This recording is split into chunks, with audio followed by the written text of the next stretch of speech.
See, I've been hearing that, Marvin, from Leon. We gotta get that done, not too many days left. Yeah. Yeah, I just tell them I get out of prison on January 11th and I'll be out on parole. Thing is, I don't know that you got it for good behavior. You, Just can't leave those softballs out there for me, Ron. That's right. you're getting out because they need your cell. The cell, your jail deal, so they need the space for somebody else.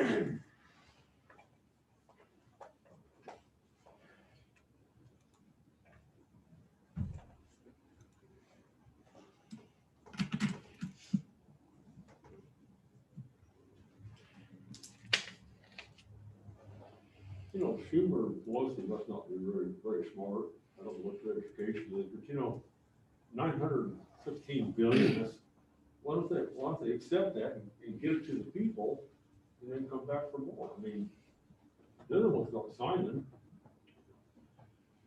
Gee, You cannot get sure help out some of these small businesses Yeah. and stuff, you know, these people after, last after Christmas, you know, and then lose your benefits. And, But you can't get attention unless you do that. well, if there's something better than done. I mean, they're out to get their agenda done, and they can't do that if they give in and cooperate.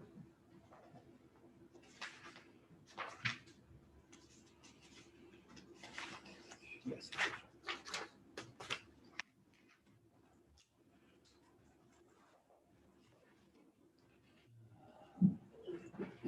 You did a good job this Monday.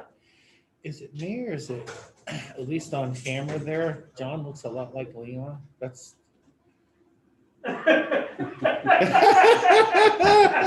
That's just on camera, guys. Woo. John should be very offended. He just covered it. John. At first I thought, man, Leon got a different camera there, and I realized it wasn't Leon. It's 8:30, time for the meeting. Okay, Pledge of allegiance. I Pledge allegiance to the flag of the United States of America and to the republic for which it stands, one nation, under God, indivisible, with liberty and justice for all. Good morning, all. Good morning. Morning. We're back in full power here, or whatever. I'm back, and nice to be back and not have to be sequestered. So, anyway, any comments from the public here? Nothing? Leon, do you have something?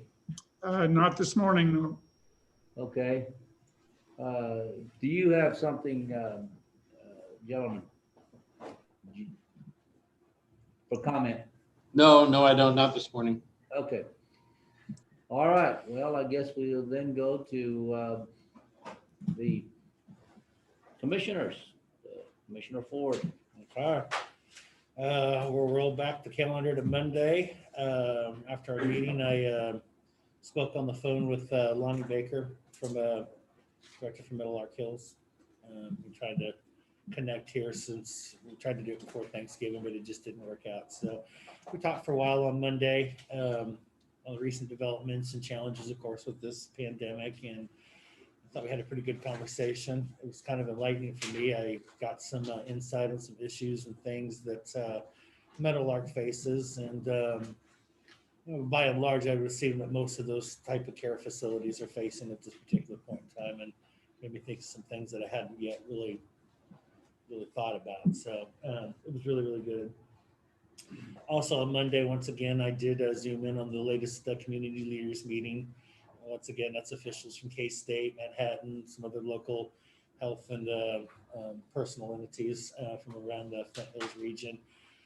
Basic numbers, update on numbers, activities, and things that are going on here and around the holidays, and starting to discuss and take shape of what's going to happen logistically for that vaccine once it makes it to the region here. I do believe the FDA is meeting this morning. Yeah. I'm assuming they're going to grant both of the emergency authorizations for each one of the vaccines, and then it's just an issue of transport and getting it here. So we'll also be a regional hub for several other counties as that gets moving along as well. Tuesday morning, it became Hands in Focus. Went very well as usual. The first time I did it via Zoom, I usually had to do it by call because I don't have the wireless setup that we have now. So looked a little bit different. They were, I think that was first or second one, and they were full staffed from COVID related issues in the month of November there too. Mhm. They had a different microphone and camera setup they were using for the first time. So got to use me as a guinea pig for that one. I don't know if that was good or bad. I felt sorry for Brandon. Then he had to see me on the other end of that with the high digital camera, but I guess we'll get over it. We discussed some numerous topics, some of the new faces and changes here in Riley County, and just kind of reflecting over some of the things that have happened over 2020. I always enjoy doing that hour, and hopefully they enjoy having me. Also Wednesday afternoon, seeing the monthly board meeting, the board of directors for Pawnee Mental Health as well. Went through some of the monthly expenditures, financials, as well as the 2020 audit.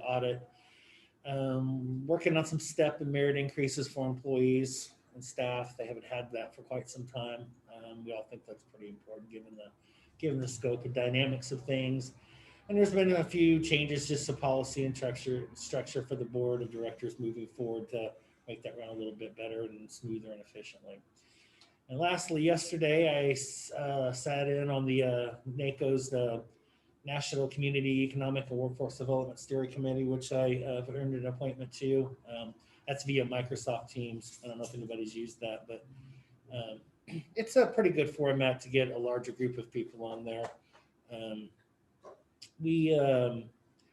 Some of our dialogue was a presentation on Section 8 voucher programs for counties that's being worked on and discussed, as well as a couple of different COVID-19 relief packages that are being currently discussed in Congress. Not just the big stimulus one, but several different ones that impact local, state, and municipal and tribal governments specifically.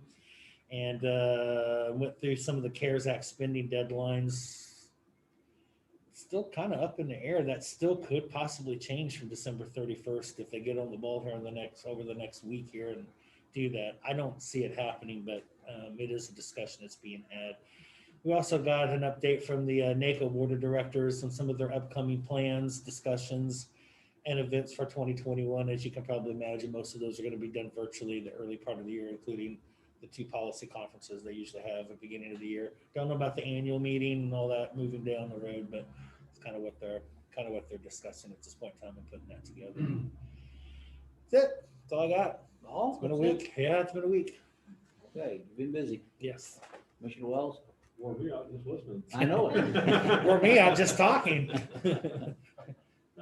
Always had a great week, beautiful weather, and got quite a bit done for myself, and my workload in the workshop is adding up.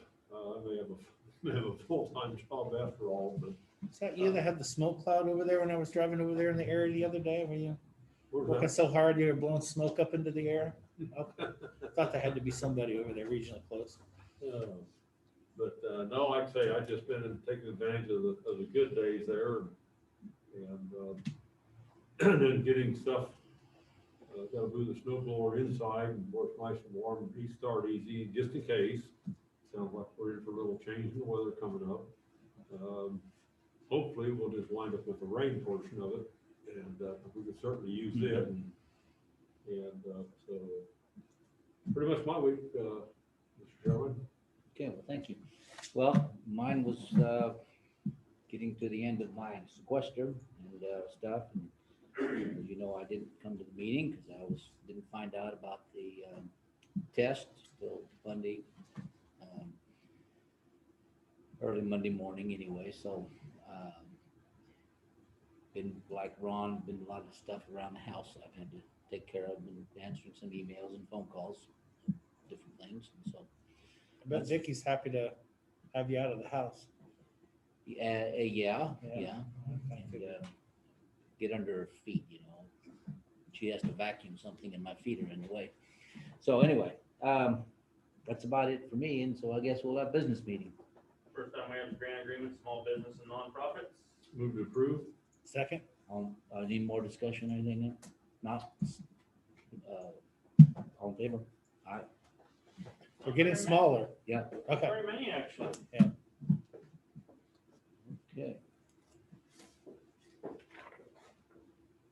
we should be seeing that kind of dwindle down here pretty quick, shouldn't we? Yep, should be. Next item, personnel action forms. Whitney Phoebus, transfer accepted to county attorney's office. Ed Kalis, health educator, health department for separation of county service. Meredith Comus, temporary election worker, election office, separation of service.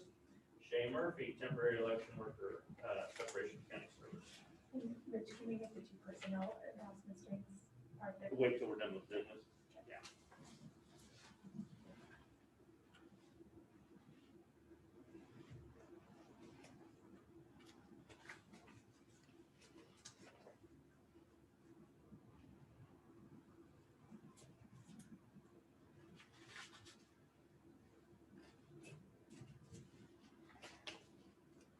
Stacks much more manageable, isn't it, Marvin? Oh, yes. You're welcome, by the way. I took a large chunk of those for you. Yeah, you did. You gentlemen have any items for the joint city-county meeting? No, No. I don't.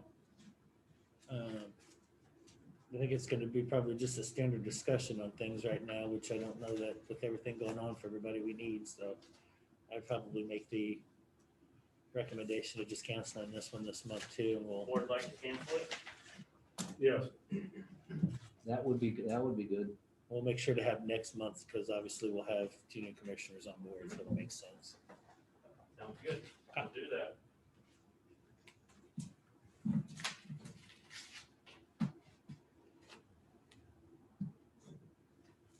So everybody take the time that day and support your local business and buy Christmas gifts.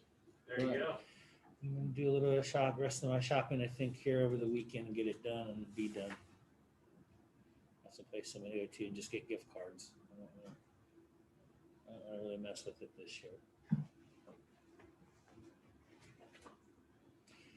Good thing about gift cards is somewhere down the road when things open back up, people can take that back in and spend it at a time when it's gonna be needed too.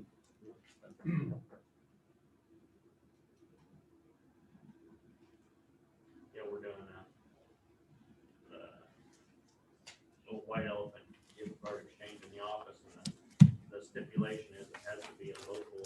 Yes, Business okay. is how we're doing it this year in our office, locally owned small business.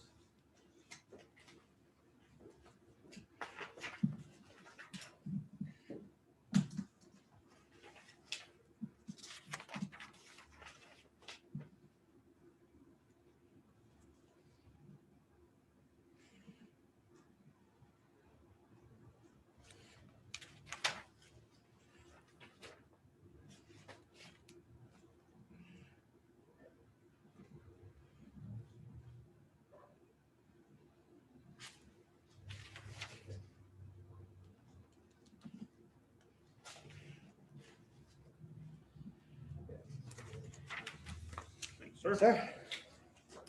About that, Marvin? I got it. Thanks, sir. And I point out too that all the ones I signed were done right the first time. Is that right? Wow. There's a gentleman, I believe Elizabeth and Russell have some personnel We had some information late breaking news that didn't make. they would like to share. Oh, late breaking good news, I hope. Come up. Whoever's speaking, go up to Yeah. this podium, please.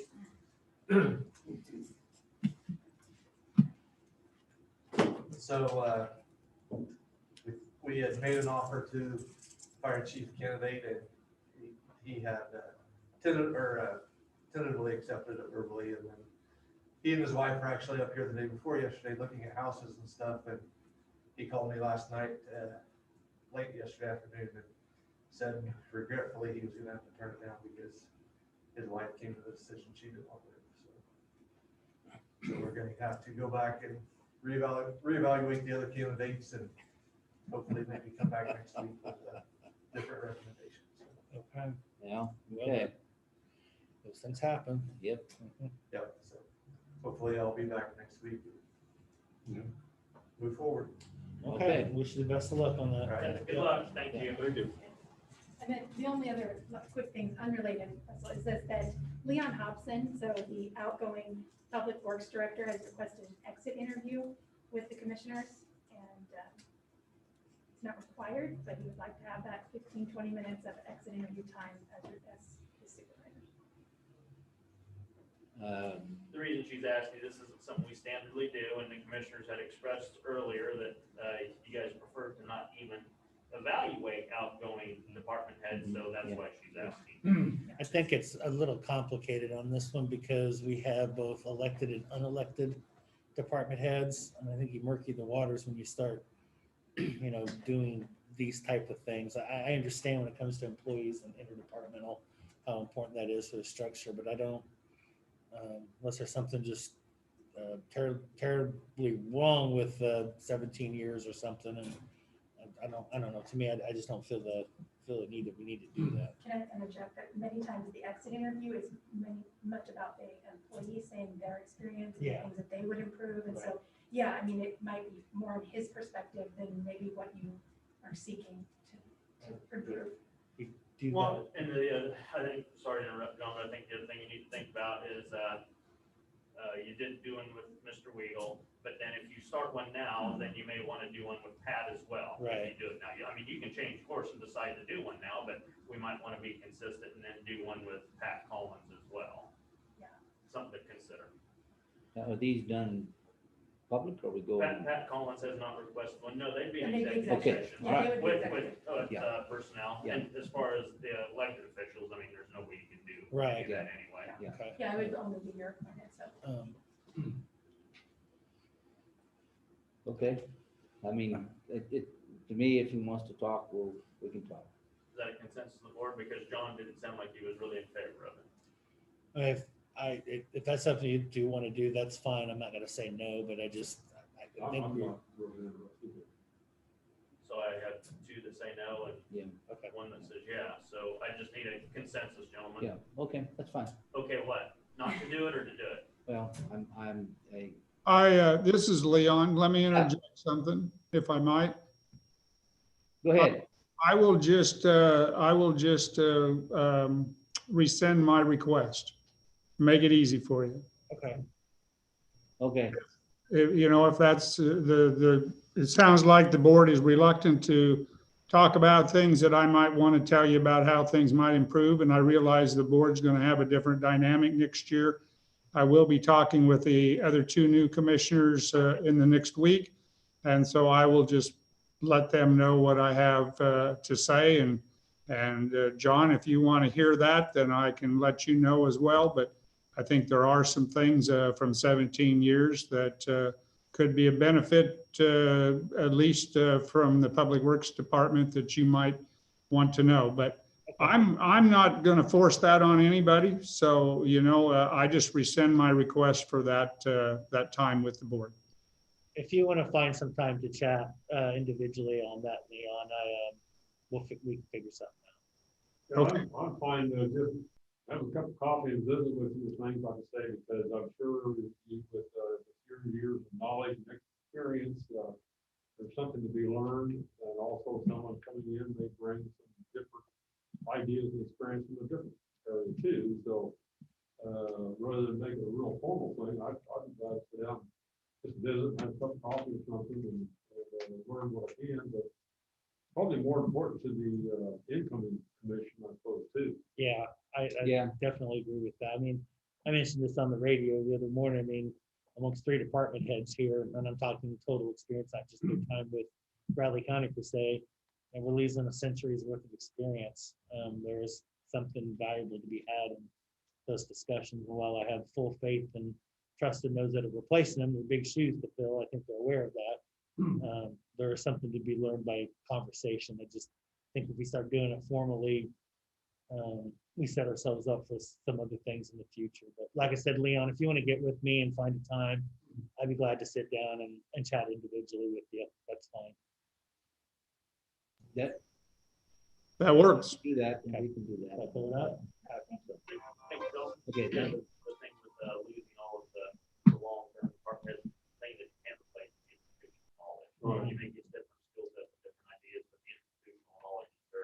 You can get it right. Gentlemen, ready for the minutes you are. Okay. Okay, ready, page 1.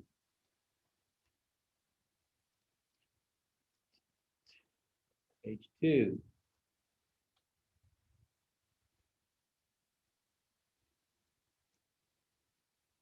Page 3.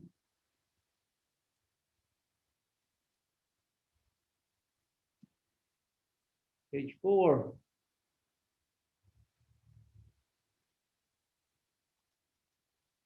Page 5. Page 6.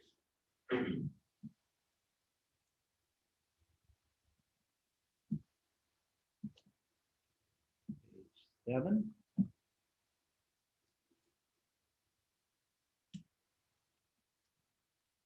Page 8. Who's approving the minutes, is ready? I'll second. All in favor? Aye. How the tentative agendas look, gentlemen? All right to me. Yeah, no one thing. Any items for next week's press conference? I don't. Gentlemen, it's 9 o'clock. Mr. Ballmer. Okay. Just for the record, if we're doing basketball predictions this year, I'm just gonna go full L's I was after. hoping you would. Yeah. Okay, just take After sports in Tuesday's general. debacle at Ramage, I think I'm just, yeah. Women losing to Iowa State, or K-State. Hey, I don't know, the sports gods just don't like K-State this year, I guess. I not even have a lead in that game. But yeah, it's unfortunate. We were down by 22. You realize their head coach and the associate head coach weren't even there. They're seventh and they're supposedly. These are just for you to come to the binders for the evaluation. And she's giving me the purple one after all that. No. You're fine. Thought I'd keep that on the top. So hopefully it's all clear in Oh, there. wow. Every person has a section, so they have their evaluation and their job description in there. Okay. If they present, as soon as they present their goals and accomplishments, I'll also bring those for you to put in the binder. You can see Cheryl Collins has hers in already, but the others are not. Wow, that's an impressive setup there. Thank Oh, good. As long as Yeah. it's clear, good. Yeah. I struggled with finding a great way to do it, so I'm glad that worked. And you know, obviously, if you have any questions, let me know, but it should be fairly Okay. straightforward. At the end Okay, here, yeah. you want these back? I will Okay. want those binders back, and so you can just keep it all together, and then that way I'll compile all of your evaluations and put them into one file. Okay, thank you. All right, thank you. Appreciate it. Greg, how are you doing? Fine. Hey Greg, how you doing? Time I could say good morning. Good morning. Yeah, that was a head scratcher, wasn't it? I know you're a big basketball fan, so. I didn't get to watch it, hopefully a city commission meeting. Yeah, that was your last, wasn't it? Yeah, afterwards, I was like glad I didn't see it. The first game I've watched this year, and it might be the only one. I might watch a KU game or something, but I, We have tickets. I thought the Asbury and early Woolridge years were rough. Wow. You see in the box score in the paper, attendance, Yeah, 518. and that's gonna be a max probably. I've got a buddy of mine down, well, he was in Kansas City, but over the last year, he transitioned down and took a job in Oklahoma City, but he usually comes up for one football game a year, and we kind of did something small for the KU game this year, because we couldn't go out and tailgate, be at the game, but usually does one for basketball, and he messaged me last night, and said, yeah, on basketball this year, let's not worry about it. Like, okay. I figured tickets would be cheap. You probably pretty much sit anywhere So there's way more than 6 foot social distancing, so I wouldn't be worried about it, but designated seating. They just got sure of that. yeah, They don't say, right. fill in some of those with some cardboard cutouts or something to make it look full. Grandma's just kind of looks weird, empty, you know, with that full octagon setup. Can't really use It was.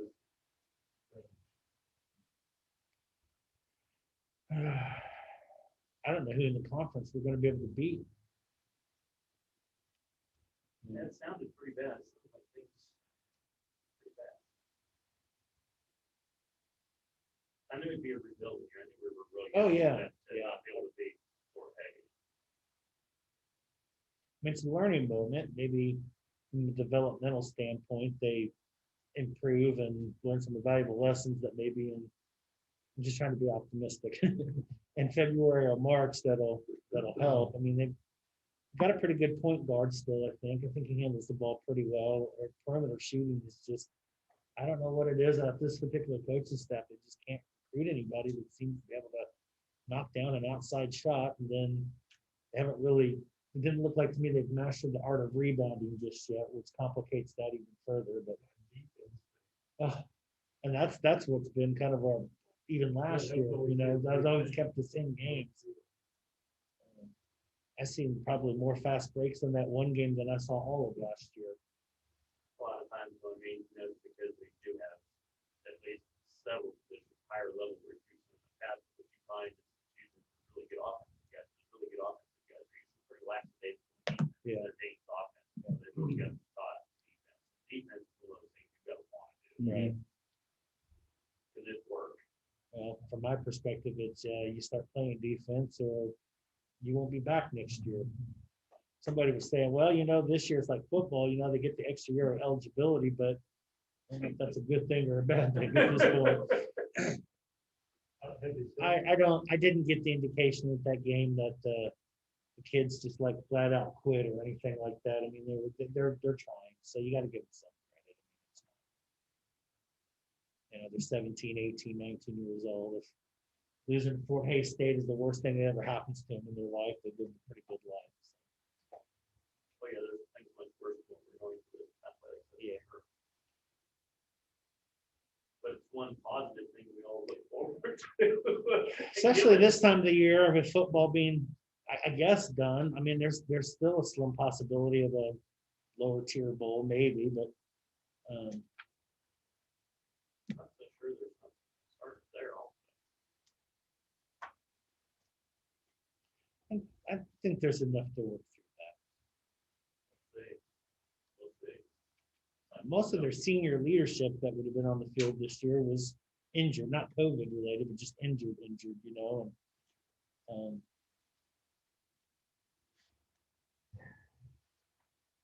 Did you keep your paper in the old folder? yes. I'm assuming the paper, I didn't see it. Like I said, I came in to do some work last night, and put the last of the paper in the folder. Wasn't that much there. Cindy came in and delivered the folder, so I'm assuming she did.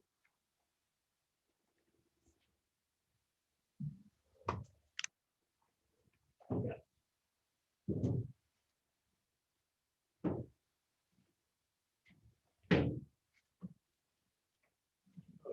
You read them. Okay.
My other Wildcats aren't doing good either.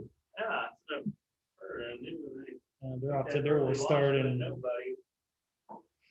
20-something years too. Yeah. lost to Richmond, they lost to KU, game they should have won. Thank you, the Chiefs are doing well, although, I don't have a good feeling about the Chiefs here. Some defenses are figuring the Chiefs out. So,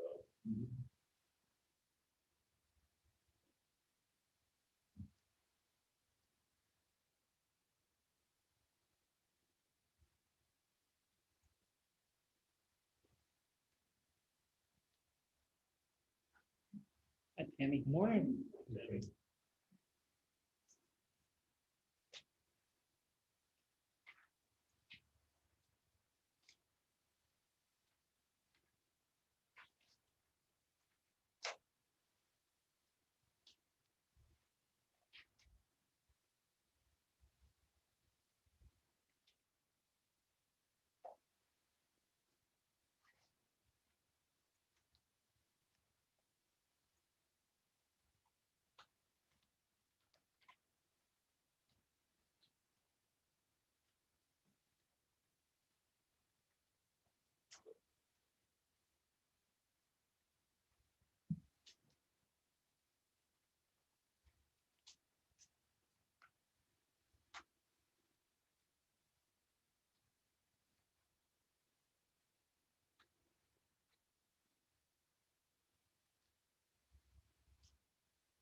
It's 9 o'clock. Morning, Commissioner. Morning. Nancy Holman, Riley County Council. I have 2 items for you today. Both of them are important to the county for different reasons. First item is a proposed renewal of lease for the RCPD substation down in Maggie. As you know, we've had for several years lease of that space. Mr. Glenn Ripple. And what kind of a December tradition, he and I get together, at least exchange a few ideas and then have a lease available for your signature. Did that this year. It was always a good conversation. This year, he inserted a clause allowing the board, this is not something I asked, he inserted a clause allowing the board to give 30 days notice during the term. And if that happens, if you, for some reason, the board wants to terminate the lease, you will have the right to do so. You've never had that express right in the entire lease. So I think it's pretty moving. And the price stayed the same. Rental rate is exactly the same as it was in the current year. I view that as kind of a minor Christmas present, and these say both he and I in discussions, which have always been very business-like about the terms. As the car points out, he's done this from his point of view as public service. Space available. Over the years, he has kept the rate static for periods of time. It will increase a little bit. There's no reason to expect it will always be at the original rate, but I think it's fair to say over that time, we generally had at least the benefit of 1 or 2 years, sometimes more, with the same rate. Space is still valuable, as I understand it, from an RCPD's point of view. And with that flexibility, static rental rate, my recommendation would be that you approve this. Rich, I don't know if there's one coming in, is there one in the packet?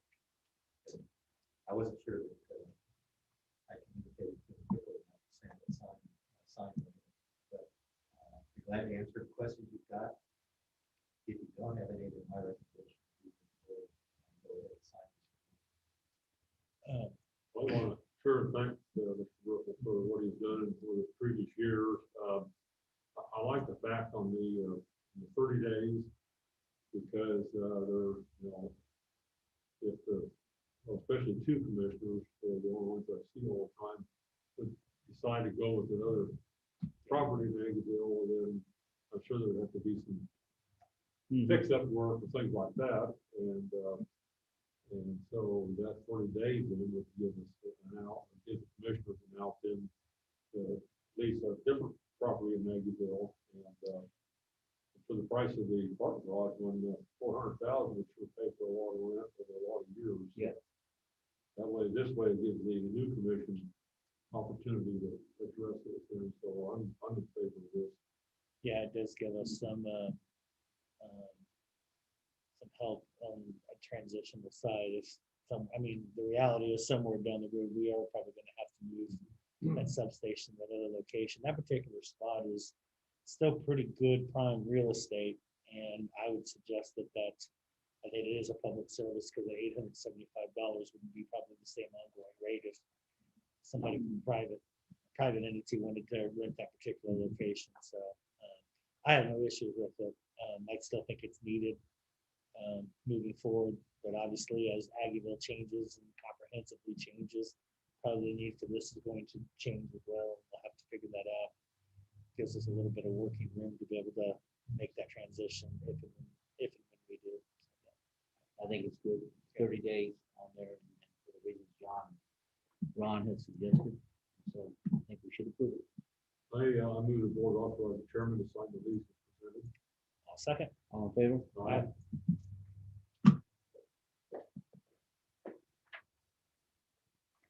Okay.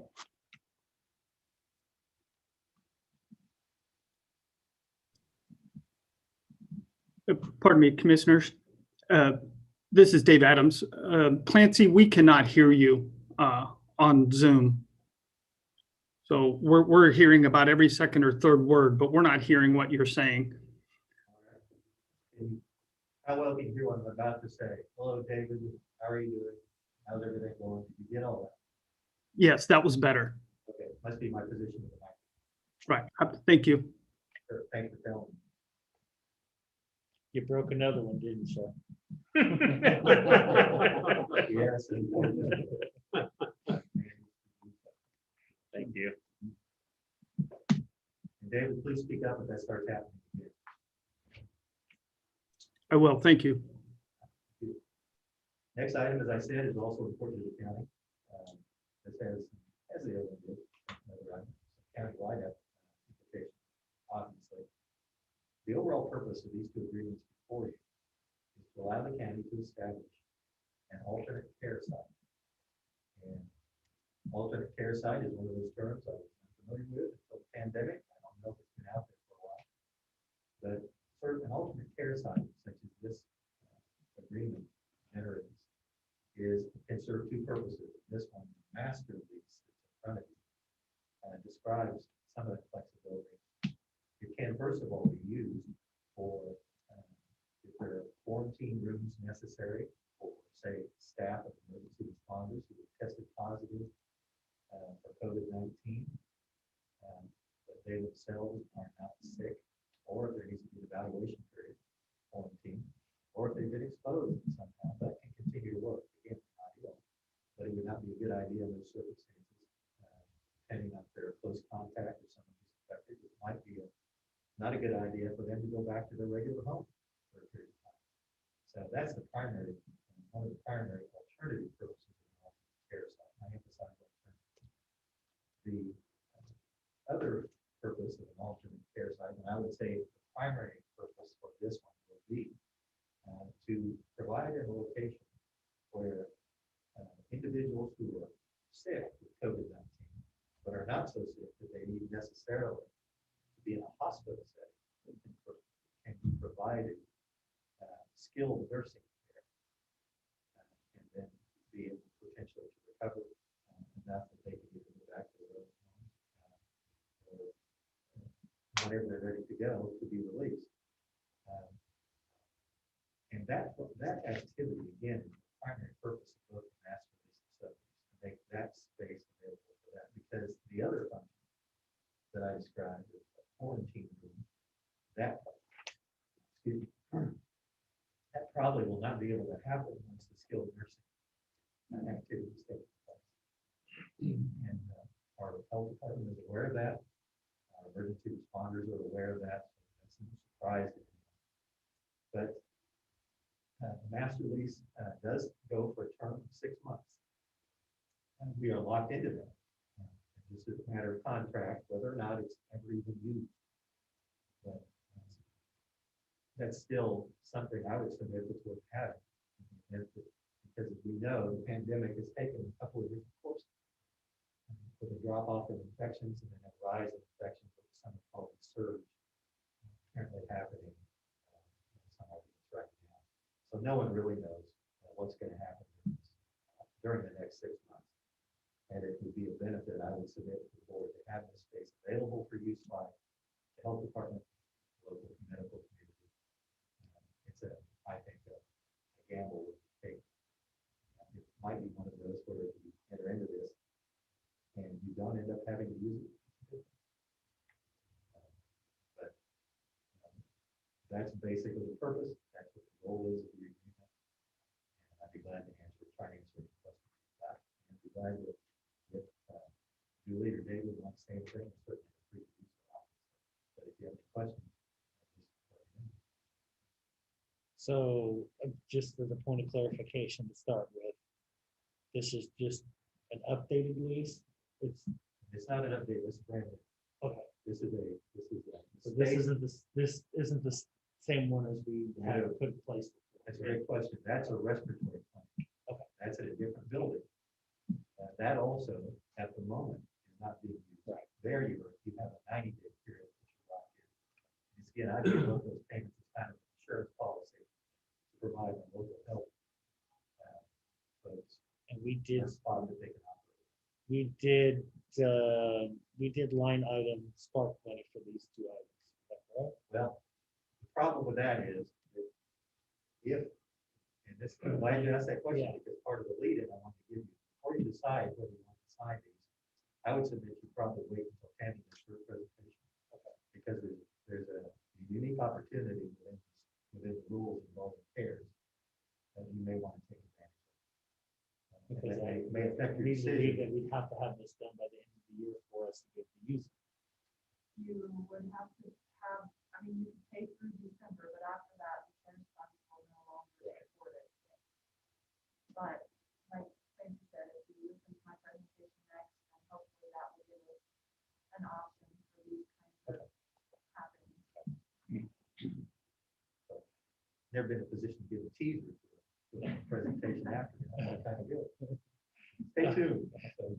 But that will directly have an impact on what the source of those funds would be for the 6 months of this and potentially for the This is, period of time of the respiratory.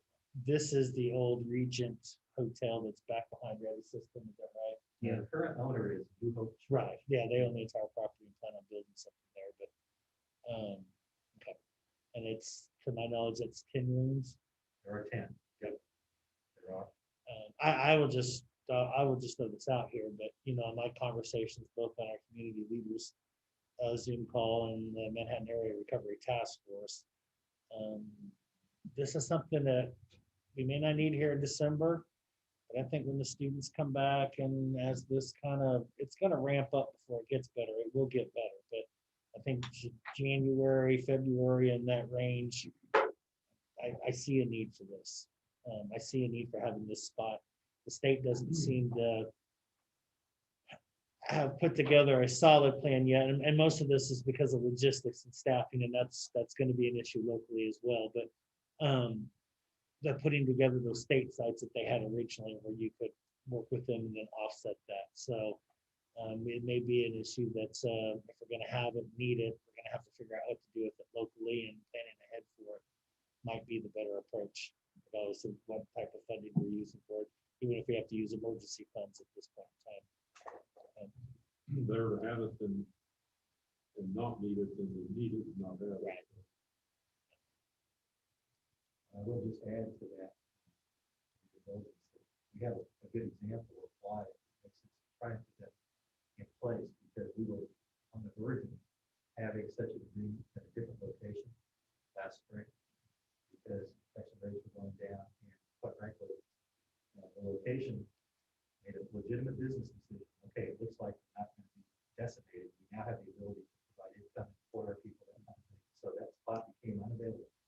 because of anything wrong on the part of the party that on the site. But that's the other advantage of this, the ups and downs of this pandemic, and what the best available medical response should be. There's a lot of guesswork here. But that was a good example because we were right on the verge of getting that done. And then suddenly it was not available. The nice thing is we didn't need it. It turned out that infection rates did go down, and the local, we weren't running into a situation where there was any major stress on local hospitals. So, but again, a good example of a practical matter why this could be a valuable thing to have in your toolbox. Next presentation. Apparently, it's going to be very exciting based on everything else.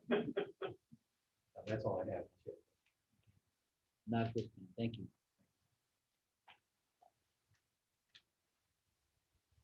You're on.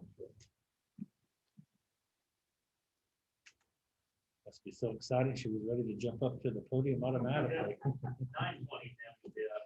Actually, it's more a time crunch. I have so much going and I'm on. to I'm my sure next you do. project already Sure you do. in my head anyway.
Shiloh. So, Good morning.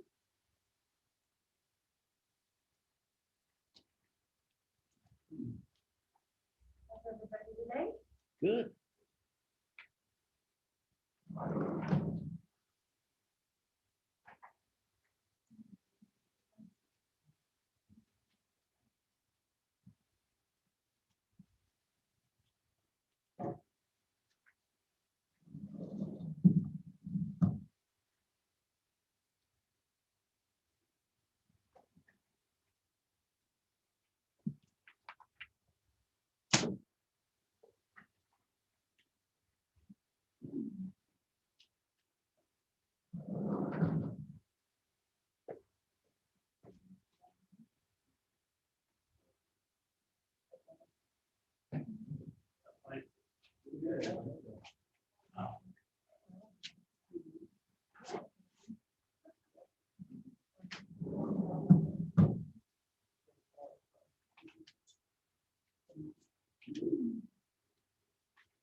The other one that we had.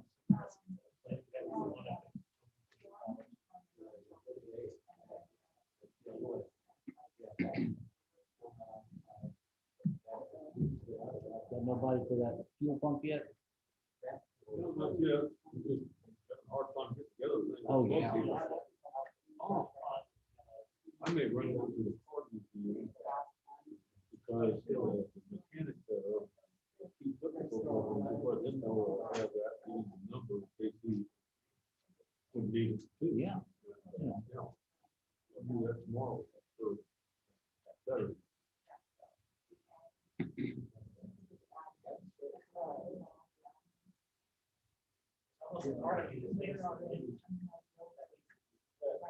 It's 9:20, Tammy?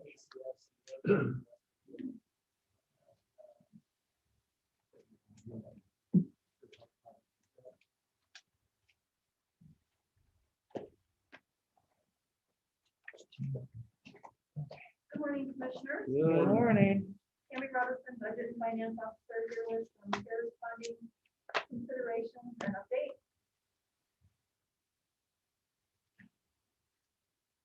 On August 13, you approved recommendations for the distribution of CARES funding. And on September 4th, the state approved the county CARES funding plan.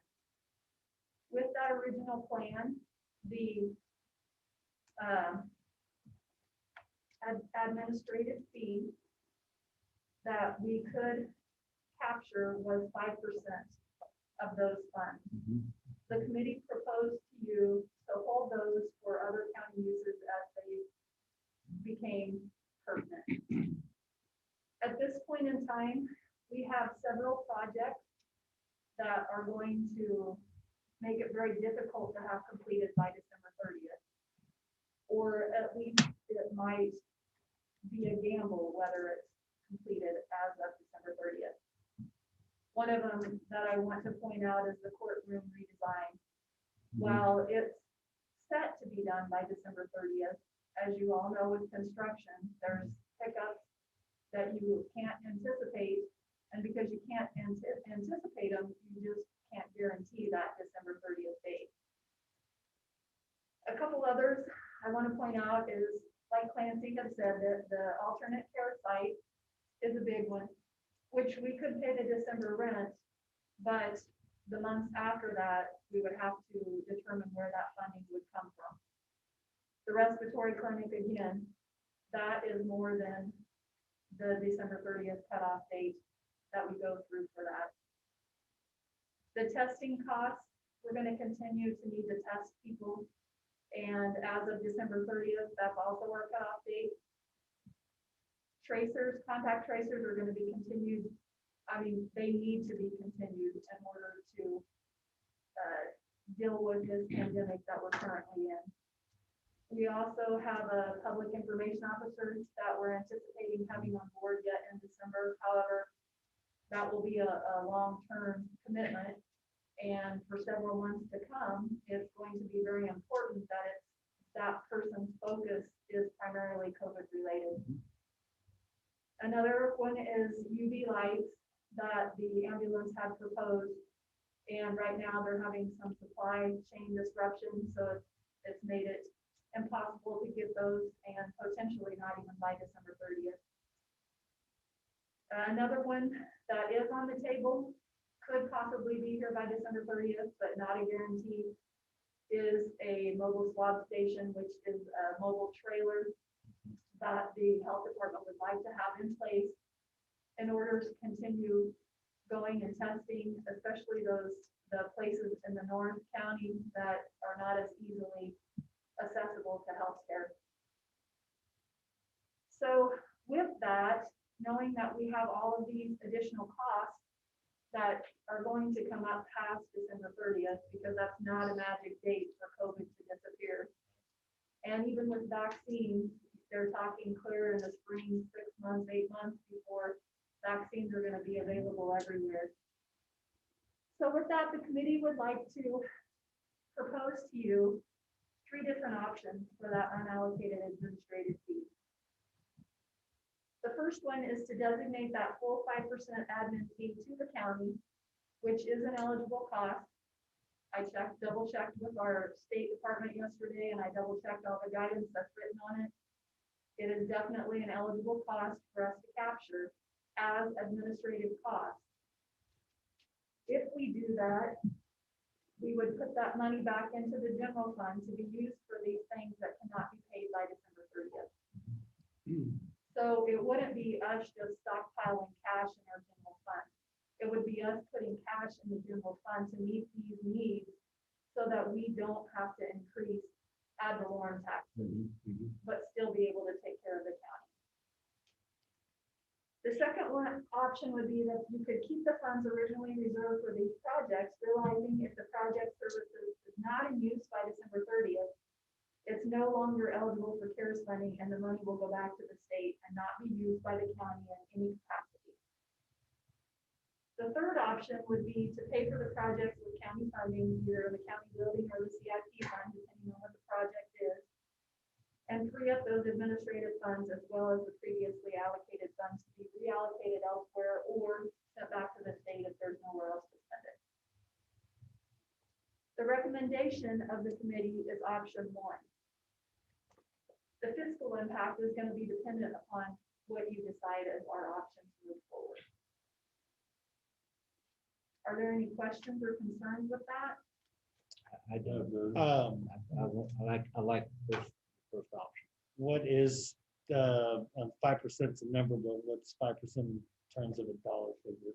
So 5% is 749,712. However, we have administrative fees that we've already captured with our committee overseeing this. Julie, David, Whit O'Brien's contract, our single audit fees. So at that point, we have about 628,000 that we could recapture to use for these costs. Rich? Just so the commission knows, the committee had a lot of discussions via email and Zoom about this because at the very beginning, we were very public and saying Riley County was not going to collect the 5% administrative fee. And some of the committee felt that, what do we do? And I just suggested we bring it to the commission to be upfront to tell you, why we want to do this. The reason that I really support this first option is because the bottom line is the federal government, state want us to use it in our community. Yeah. And if we don't use it and send it back to the state, our community is not benefiting from that. So that's why I'm completely comfortable doing this. Tammy's kept extraordinary records on this and everything's up and, on board. It will be audited and, truth and honesty and full disclosure on how everything is going to be spent. So we have no concerns with that. And I think option 1 is in the best interest of our community to get the full impact of all that funding that we're given. The important thing too to remember on option 1 is to put the money into the areas that were originally designed. That's what they actually designed for. So it's a continuation. So it's very, very appropriate. Yeah, very appropriate, very necessary. And even on option 2 and option 3, you can still leave the funds that were originally in place there, and they still may work out by December 30th as well, so we can reevaluate what we need to do some other area to use the rest of that 5%. And some odd change, whatever. You need a motion on that? Yes, I would need a motion, and then you'll need to revisit Clancy's proposal with the ACS side as well, as depending on what you decide. Also, if you would like, just to give you an update on the detailed expenditures, I did send those spreadsheets to you. So right now, as of the 10th, which was today, sorry, my days are all messed up. So as of today, we will have spent 73% of our funds. I did the calculations yesterday, and based on correspondence with the outside entities and going through all of our departments of what they've spent and what's left unallocated, are very comfortable with this admin fee once we do that, depending on how you address it, all the funds will be captured in Riley County in some way or form, either through outside entities, the business program, the nonprofit program, costs that are gonna fall into the new year. We could use all almost $15 million within our county, which is a great feat. In a short amount of time, yeah. Yeah. I'm gonna assume that that's never been done. Yeah. Well, and I would like Just to put it in commend perspective, I mean, just publicly, for whoever's watching, that all the outside entities have done a spectacular job getting the information to us. You know, we've had some follow-up, but it's not been impossible, you know, so what they're doing has made our job relatively smooth in capturing everything that we need in order to meet our audit requirements, both locally and if we would be picked by the state or the federal government. Why would move to approve option 1 as presented? I'm gonna second that option. All in favor? Aye. Thank you. Thank you, gentlemen. Yeah. Thank you, Cindy.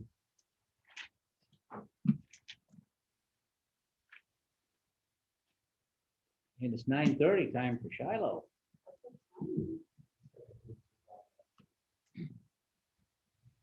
Thank you, Joel. Clancy Boland, Riley County Council. Based on that, I would ask the board to approve the master lease and sublease and indicate whether you want to pay those costs out of the administrator. Which I, like we're trying to recommend. okay. I definitely want to move forward on the alternate care side. I think that's, this has been a necessary item all throughout the fall. We just haven't had there were a couple of logistics, I'm sure, along the way. The respiratory one, I want to get an update on that and see where we're at, if we actually need to do that one. If not, I'd rather see those funds maybe go to something else if we don't. That's not a definitive right now thing, but outside of that, that's what I would recommend. And I'll have to talk to Julie. Okay, that's fine. You want to make a motion? I'm gonna make a motion that we go ahead to the allocated administrative fee, sign and go through the lease for the alternate care site at said location. All in favor? Aye.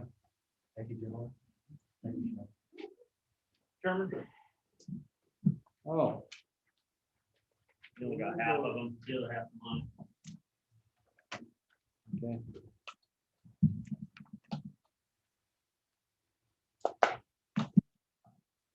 Good They're on. morning. Good morning. Shiloh Hager, Riley County Treasurer, with the November revenue information. So as of November 30th, we ended the month with $12,637,896.45 in the general fund, which is up about almost 2.7 million compared to the general fund of 2019. In all of our funds, we ended the month with a balance of 51,533,602.56. Included in that number is just over $5 million that was remaining in the CARES Act funding as of November 30th. Also, what's making that number a little higher compared to 2019 is our tax holding funds. We're actually up about 3.4 million in our holding funds through the end of November compared to last year. And I attribute that to, I can very well tell you that tax payments have been coming in faster than we've ever seen them come in the past. Our mail has been, we've had very big number of days for this early in the tax collection season. So that is where we're sitting with all of our funds. Investment interest. Through the end of November, we had net interest to the county general fund of $453,065.14, which is 100% of what we had budgeted for 2020.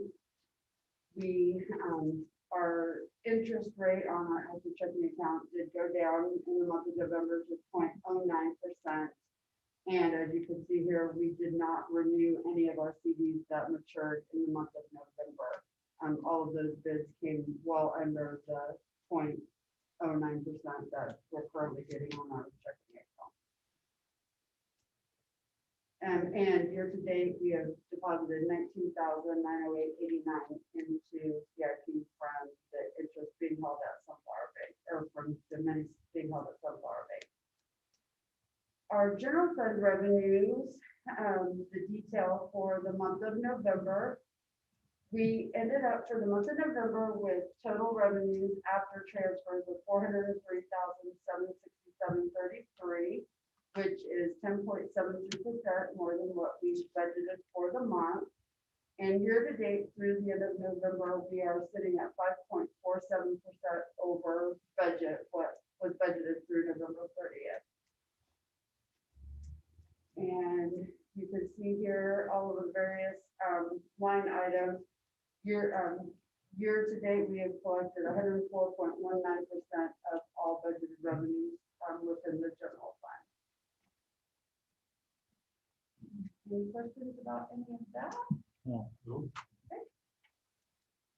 Sales tax, for the month of November, we deposited $309,996.51, which is 24% higher than what of the $250,000 that we budgeted for the month of November. Year to date, we have collected $3,285,431.83, which is 109.51% of what we budgeted year to date. If you look here, our sales tax year to date is still down by about 1% compared to November of 19. And when I compared November's numbers of 2020 to November of 2019, it's down 3.82% compared to that month. The various items here, you can see that we're down compared to last year. But still overall, considering this year, I would not have guessed we would have made budget with the pandemic and everything. So I'm very pleased where we're ending up the year. I think if those numbers put us at the beginning of football season, correct? This would be That's August. these would be September sales. So So that would have been, 4 regular home games, that particular normal equation there. So to me, that's really good considering where we ended up. exactly. Any questions about any of that? Okay. Just wanted to remind everybody that the last extension that is still pending for motor vehicle work ends at the end of December 31st. And that is for any purchases that were made in the month of May. They can still come in through the end of December to renew or to register without any penalties. Renewals, all of the renewals, all of those extensions have expired. So anybody who has not renewed their plates now, there are penalties associated with that. Driver's license, once again, still has been extended until January 26th. Just another reminder that tax payments are due this month in the month of December, and they must be postmarked by Monday, December 21st, since the 20th falls on a Sunday. And once again, I'm just strongly encouraging the public to use our mail-in option, our Dropbox, or our online option, if at all possible. This really does help us keep our the number of customers limited, and we do get those processed very quickly. If you have to pay by cash, or if you have extenuating circumstances, of course we will help you, but as many people that can use those options is greatly appreciated. Also, I would like to speak to the commission about the last day of the year. And normally we close at noon on the 31st, and since we're not going to be open that day, that moves it up a day. I really would like to be able to just close the office at 2 on the 30th, so that we can finish our year-end balancing just as we would if it was the 31st. I'm So fine I'm with that. pushing it back a That'd be- couple hours. Yeah, that's It's, it's a big change for the public. I just want to make sure we can still get as many people served that day that's necessary, and we can still get most of what we need to get done, finished within that 3-hour window, I think. So if you're okay with that. Okay. And with that, I don't have a whole lot more. Thank you. Thank you. everything going okay in the office? Yeah, I really do think so. We've made some tweaks to our queuing system. With any system, I think there's some glitches. We were having some problems with the wait times not being quite accurate. So now we've changed it to where you will just be shown on where you are in line. Like if you're number 12th in line, you'll get a text message saying that there are 3 people ahead of you. Go ahead and head to the office. Because what was happening is that they were saying there was a 5-minute wait, but they'd get down to the office and there'd still be, 20, 30 minutes. And we just don't have the space to have people. Sure. And with the winter coming, people don't want to sit in their cars.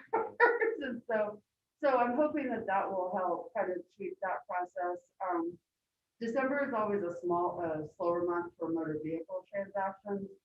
And then January is our heavy truck. So some of those people, like our commercial customers, the state is really encouraging to have them renew online as well. So we'll see how that goes. But yeah, but I have to say, having the receptionist has been a godsend because, well, first of all, her personality is such that Yeah. when I'm sitting out there working and I tell people, they have to wait in their car, they don't take it as well as what Vicky tells them. I don't know, but she does have a great personality, and she's done an excellent job and helping direct customers, and so I am very appreciative of having her on board. We are one person short at the counter right now. We had somebody quit, and we were not very successful with candidates, so we decided to put that on hold until after the first of the year. So I'm still hoping to get that position filled, which will help alleviate help us get through the traffic quicker as well. But really, I feel like everything is going great so far. So just ready to finish up the year, move into 2021. The only other thing that I seem to get emails on is not so much service-based, but when they are using some of those online features, the fees and everything else that are kind of attached to it. And I don't know. It comes down to whoever you're basically working with as a bank. Is what I'm hearing, whether or not they want to disregard those fees during this time to make that a more user-friendly, more economically efficient thing for everybody. So I don't know how to work around that. That's why if you're gonna pay online, I just highly recommend that you use the e-check option. That is your cheapest option that we currently offer. But yeah, it really does. And I will, at the end of the year, I will bring you a report of how many people pay with a credit card. So you can just see what that number is and what the service fees that we're passing on right now. So that you can see what that would do to ad valorem taxes if we needed to try to cover those ourselves. That's what I'm trying to get people to understand is even if we say no to those fees, we're still having to pay those fees. And that's still an ad valorem tax at that particular point in time. Exactly. I just don't know how to work around that particular issue. So. Exactly. So, but like I say, our Dropbox, we have a brand new Dropbox that has plenty of room for lots of tax mail and the mail-in option. We do a very good job when the mail comes in. Those get processed the same day, and it's very rare that we carry some of that tax mail over to the next day. So those are getting processed. We scan the checks that night and it hits the bank at 6 o'clock. So it is a very, other than whether you trust the US Postal Service, but once it gets to us, we get it processed in a very timely manner. So. Okay. All Good to know. right. Thank you, Cheryl. Okay, thank you. Thank you. Have a great day. If I don't, I'm sure I'll see you, but happy holidays. You bet too. Good morning, Jason. Janet? Good, how are you? No, we gotta wait till the right time. Since we're live streaming, people want to get on at that time. If Mosey's slow, it might be time. Yeah. Gotta go real slow. I'll wait till you tell me.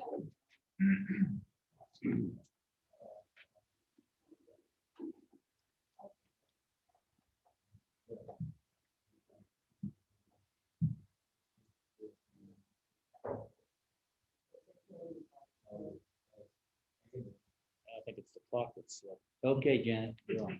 Alright. Good morning, thanks Good for morning. having me today. I'm Janet Nichols, I'm a military community liaison for the Manhattan Area Chamber of Commerce. Commissioner Ford, I like your one first ID mask today. Yeah, you should thank Tom and Phyllis. All right. Uh, I connected with them and bought two. Great, great. So I just wanted to give you a little bit on military affairs right now. Everyone is in garrison right now, pretty much from Fort Riley. So 2nd Brigade is home from their deployment to Korea. They start block leave in about a week, half-day schedule in their block leave. They have a quarantine upon return if they leave farther than 100 miles built into that block leave policy. Likewise, there was a change late last month in their general order in terms of COVID mitigation. Soldiers in uniform are allowed to take out from restaurants and beverage establishments. And they are not permitted to work at gyms outside the wire, outside of Fort Riley. And there's a curfew from 11 p.m. to 5 a.m., which are probably the most notable to the community outside. That was changed on November 23rd is when that took effect. And I'm thinking that'll be through the holidays. I think that with that quarantine built in, I think a lot of people are gonna, who typically would travel, are gonna stay here, which would be good for the economy. And we're happy to have them here. I'm sad that they can't travel if they would like. Also, the Commanding General's holiday reception is January 9th. It is virtual this year. So we'll see how that works. And they did ask for a mailing address, and so I'm thinking they're gonna send something to make it interactive. I'm not sure what, but that is something that is coming up. And I do know from a meeting yesterday that a lot of their engagements off coast are being turned virtual or pushed back, and things they have going on post pushed back. Wait and see, probably at least till February 1st, if not March 1st. So a lot of mitigation efforts going on over there. In terms of me right now, mostly I'm planning for next year. One of the things I am working on right now, my board meets quarterly for the Military Relations Committee. And one of the things with the recent election, we have a new congressman and a new senator. And Kansas hasn't had anyone on an armed services committee since Senator Dole. And I know this is something that Perry Wiggins, our governor's military council, has been focused on, and his predecessor, John Armbruster, was as well. I spoke to Perry Wiggins because my board really wanted to write letters to incoming Congressman Mann and incoming Senator Marshall, requesting that they consider participation, either one of them, maybe both, on an armed services committee. It's always lurking in the background, BRAC, troop adjustments, troop assignments, and honestly, we have a small division. It's the smallest division in the Army with 2 heavy brigades. So we always need to be conscious of basing decisions and troop placement decisions. And our neighbors in other states, they have people on our services committee, and we should too. Military is about $3.8 billion of economic impact to the region. That's according to the latest economic impact survey from Fort Riley. So that is One of the things, we got it approved by the Chamber Executive Committee yesterday, so we are in the works to get those in the mail either this week or early next week, because my board wants to individually sign those letters, so we got to get that going. But other than that, it's pretty quiet till February for me, so a lot of planning, a lot of wrapping up this year's stuff. So unless you have any questions about anything, I can hand it off to Jason. Okay, thank you, Janet. I just wanted to make an observation. Great job in production safe parade this Thank year. you. I was a little trimmed down. Mother Nature cooperated with us, but given the circumstances, I thought that was amazing. Thanks a lot. We're really proud that we pulled it off. I think our measures worked really well. I think the community really wanted it, supported it, and they acted in an appropriate manner for the conditions we have going, both participants and viewership. So thank you for your support with that. Okay, thanks, Janet. Thanks, Dan. Morning, Commissioners. Morning. First thing I want to say is thank you all once again for our partnership on the CARES grant funds for Riley County businesses. The impact has been tremendous. You all see those.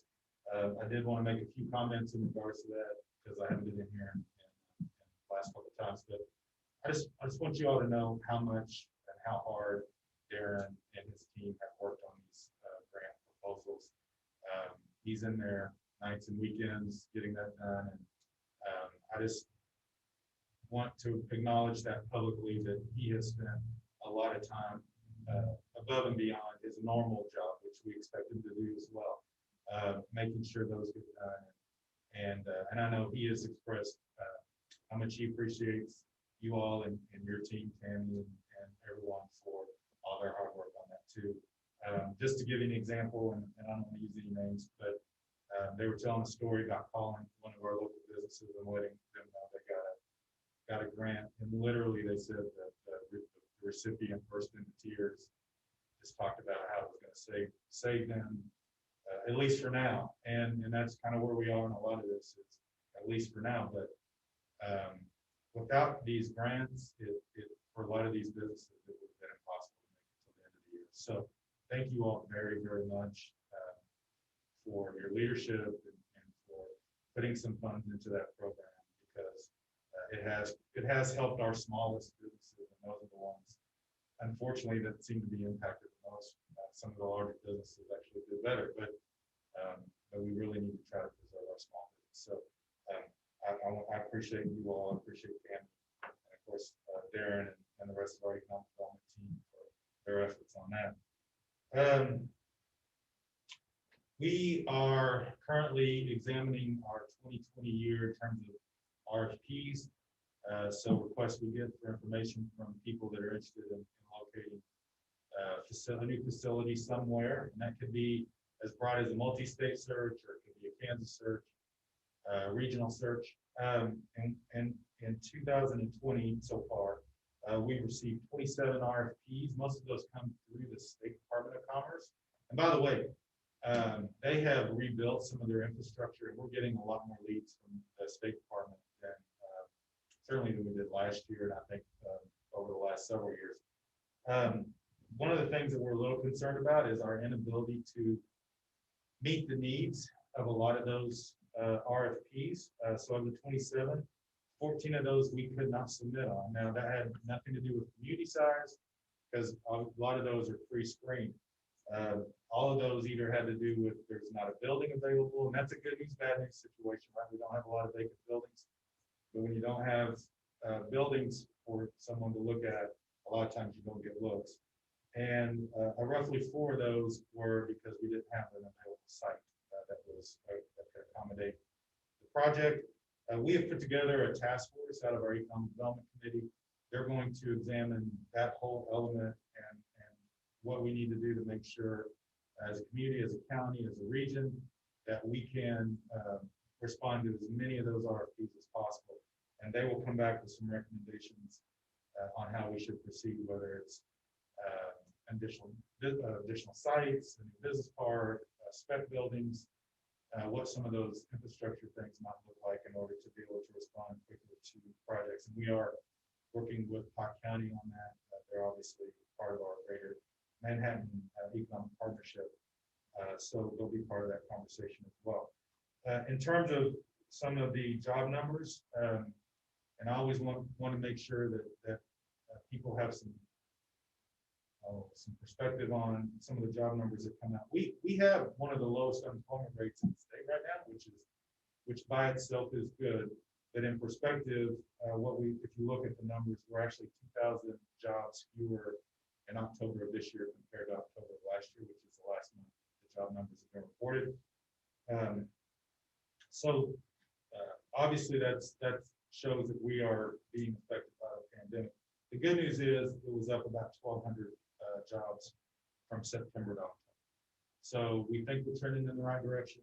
We're going to keep monitoring that, and but we do have, as part of our business retention expansion survey program, there have been over 20 businesses throughout the year who indicated, not when we did all these surveys after the pandemic started, who indicated that they're expecting jobs. So we are expecting some of our local businesses to begin adding more jobs soon. So with that, I'm happy to answer any questions. Again, I can't express to you enough how much we appreciate you all and allocating some of the CARES funds for our small business. And hopefully that process went well for you all. I know, again, our team worked really, really hard on it, and I'm proud of it. I think that, we're in doing this, but our work up here is made real easy because of the work that Tammy did. She's Yes. tremendous in what she did. Yeah, we appreciate Tammy and being available at any moment for questions and working closely with our team to make sure we're following the rules, right? Yeah. Because the last thing we don't want to do is break any rules. Jason, on that, Tammy acknowledged earlier during the meeting, all the good cooperative work we've had from partners. And Darren, from the very beginning, has been outstanding. And Tammy will reiterate that. Thanks for allowing him to have the freedom to do that, because it's a tremendous amount of work. And we couldn't do all of that for you. So we're glad you had the resources to assist us with that. Yeah. I hated that we stole him, but I'm glad we got him when we did, because he's been instrumental through this whole process. I don't know if we would be able to accomplish this in the necessary time frame with all the constraints if we didn't have a partner who understood the logistics and dynamics of that. It would have been very much a tougher. The only thing on our part at this point in time is just a few tired hands from signing stuff. I'm sure that's right. It's a good thing knowing that it's everybody's in our community at the time. And we're disappointed that we're not going to be able to accommodate everybody, but there's still going to be 125 or more businesses that will be able to survive the rest of the year. I was on a national call yesterday, and there is talk amongst one or both of these stimulus packages that are being discussed, that there'll be some further small resources for small and local businesses throughout the country. So I fully anticipate there being some extra. And the good things that I've seen, we were talking about employment numbers, is I'm starting to see help wanted and employment signs around again. We're seeing a lot of those back in the spring, and some of this may be just this time of the year, but normally it is. But with people doing much more online and stuff this year, the need for actual employment-based services, I think, would be smaller. So I think I'm optimistic that means that they're not just shooting for this Christmas season, that's a longer term plan and for longer term needs, which I think is as good as we work through hopefully the rest of this pandemic in 2021. So yeah, I think we're all a little nervous about the impact of K-State not reopening in-person classes. We'll know the impact of that probably January, February, when a lot of those numbers start coming back. We were just looking at sales tax numbers, and those are sales tax numbers that go back to September, which would have been in the midst of regular football season, and they're down, but boy, they really, in comparison, should be a lot worse. The new, I think the more businesses we have now paying online, there've been, I can't remember the number I heard of how many people have got permits in the state of Kansas over the last year. I think that's been all right. Any other questions? Again, thank you all for your support. All right. Thank you. I did send you an email. Yes, and we're going to get, I should have mentioned that, we will get some information out on the additional CDBG funds that that you all received. We understand those are businesses outside of Manhattan, but I think we helped identify a few when you had some previous. Okay, sounds good. All right. Thank you. Thank you, Janet. Thank Take you, care. Janet. Merry Christmas. Next on here, is up at 10 o'clock.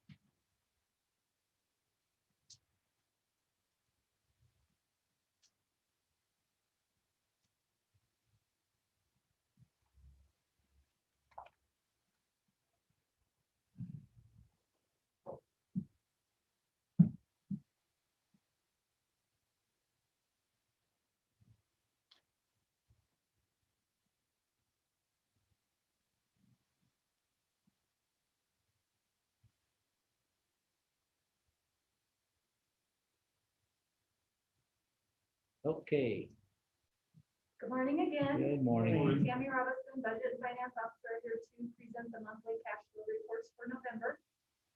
We're gonna start with the CIP. You can see up here in the right-hand corner that we're at 91.67% into our year. You can see over here on the left, it's reflecting the revenue. And for the month of November, we had $997 in the radio project interest income. We spent $30,008 for a total on the year of 3.7 million. Below that in the boxes on the right, you can see our summary that we've spent 41.5% of our overall budget. And on the left, you can see our ending unencumbered cash at the end of November was $7,294,959.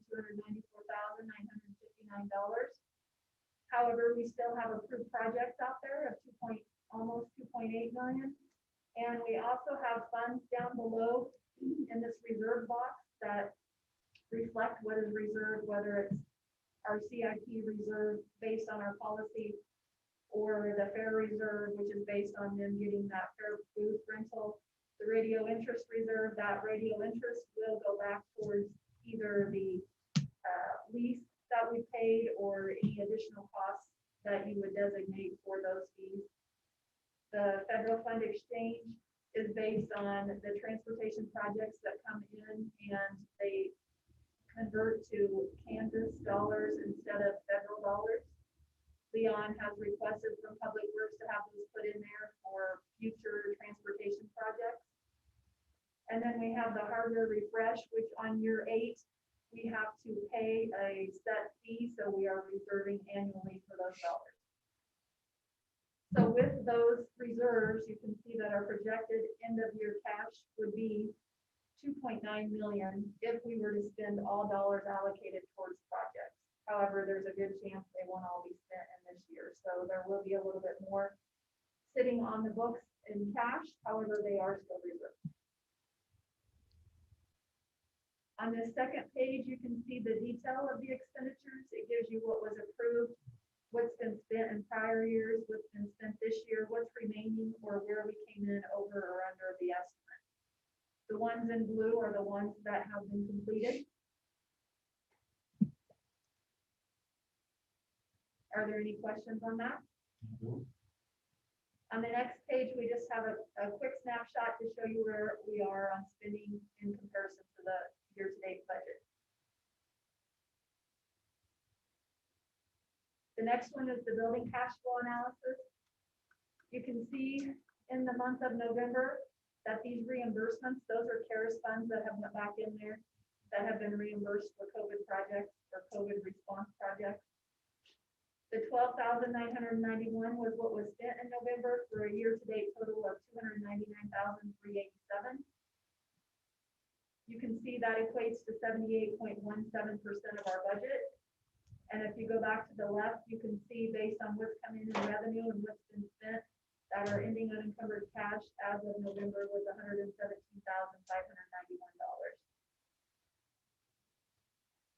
Again, just a quick depiction of where we are and what we spend in comparison to the budget. Any questions on county building? No. The next one is economic development. We had a few months without activity, but you can see the last couple months we've had just a little bit come through. With the month of November, it was just $50, and that is for an advertising fee that we had on Facebook in relationship to the census. So year to date, we have 79.49% of our budget spent. And you can see the ending unencumbered cash as of November is $149,334. We still have projects out there that have been approved. Keep in mind, one of those is the general economic development that the commission has the discretion to use towards anything that would come up through the year. None of those dollars have been spent year to date. If they're not spent, they can either carry over and decrease next year's budget with the ad valorem tax dollars that come in from the general fund, or you can move them back to the general fund. The next page gives you the expenditures as detail for what has been paid. And if there's anything that are multiple years, it also gives you prior year expenditures with those. One thing to keep in mind down here on these contracts, the auto lane development does go through 2024. And this K-18 ramp contribution, you have one more payment in 2021, and then that one will be completed.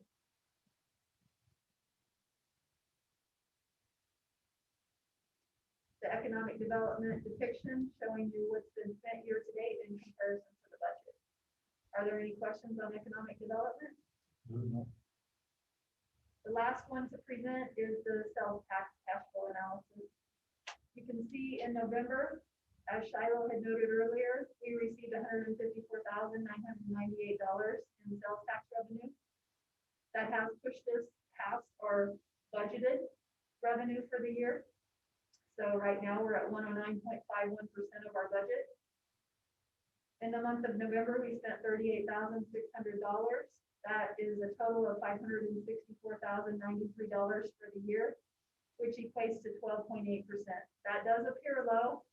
However, we do balance our budget down to zero, so we budget to expend all dollars, even if we can't anticipate that all of them would be spent in that year. It's still budgeted to zero. So with that, it is low, but it is expected. On the left side, you can see the cash reconciliation that shows you the 2020 ending unencumbered cash for November is 4.8 million. We still have estimated project balances that we had expected to be spent in December. Some of those will still be spent in December, but not totally. So if we were to spend all of them, the projected unencumbered cash at the end of the year would be just almost 3.9 million. The next spreadsheet does give you the detail of what was approved, what's been spent in prior years, what's been spent this year, what's remaining, or where we came in over or under the estimated cost. Again, the ones in blue are completed. And just a quick snapshot to show you where we are in comparison to the budget for what we've spent for the year. Any questions on any of the sales tax? No. Okay. That's all I have for you today. Thank you. Thank you. Have a good day, gentlemen. You too, Tammy. All right. I'll be back. So will I.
how things going.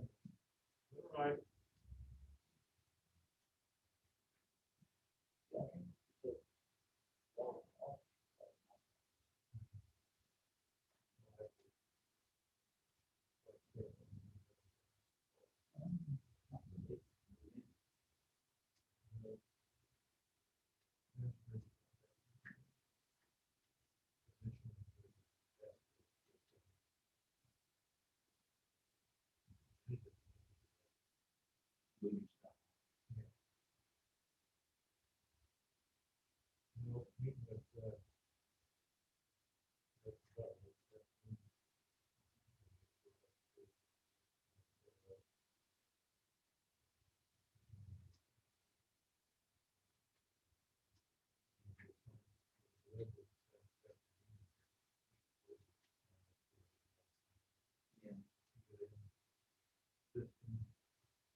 When this all came about.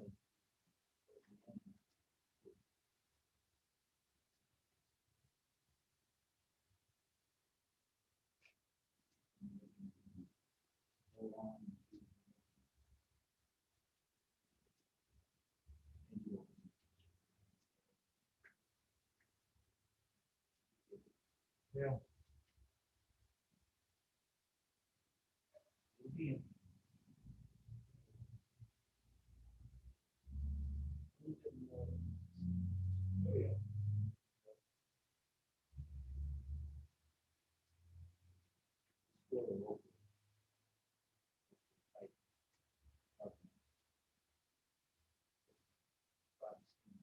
Kind of good.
Yeah, here.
Yeah.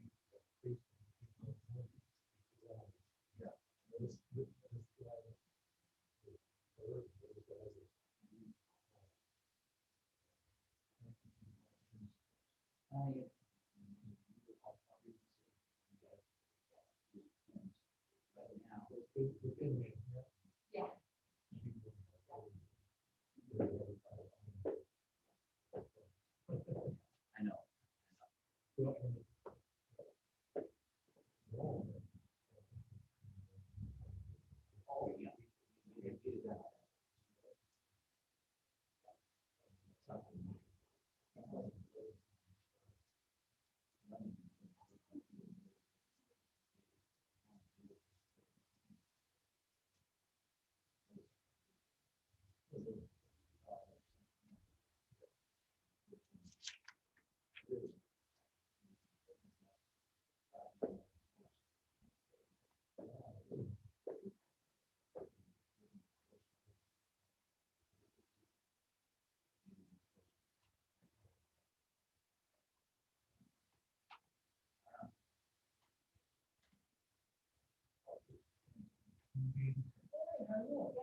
We're doing good. I do. Hello. Morning, Julie. Good morning.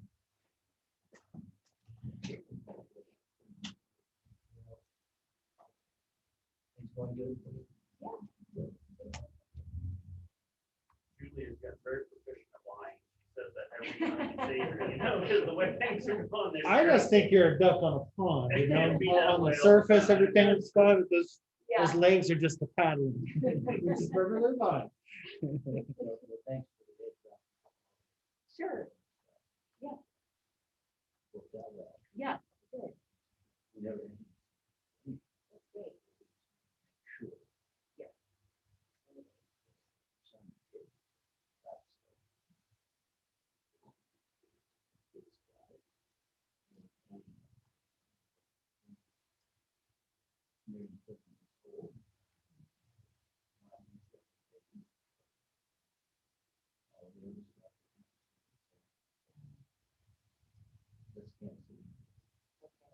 Are they doing okay?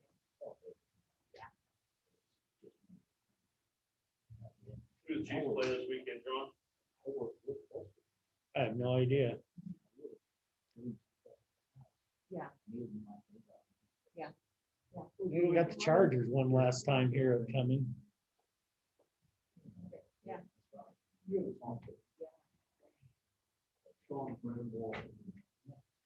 Yeah. I'm not. There are a few little things we on this park program. I just kind of lost everything, he's a resident contact about 15 for off to on Pop County, all for 1,000. And got that Henry, they I didn't know about it. Thursday, I asked her, she said she's never heard from me.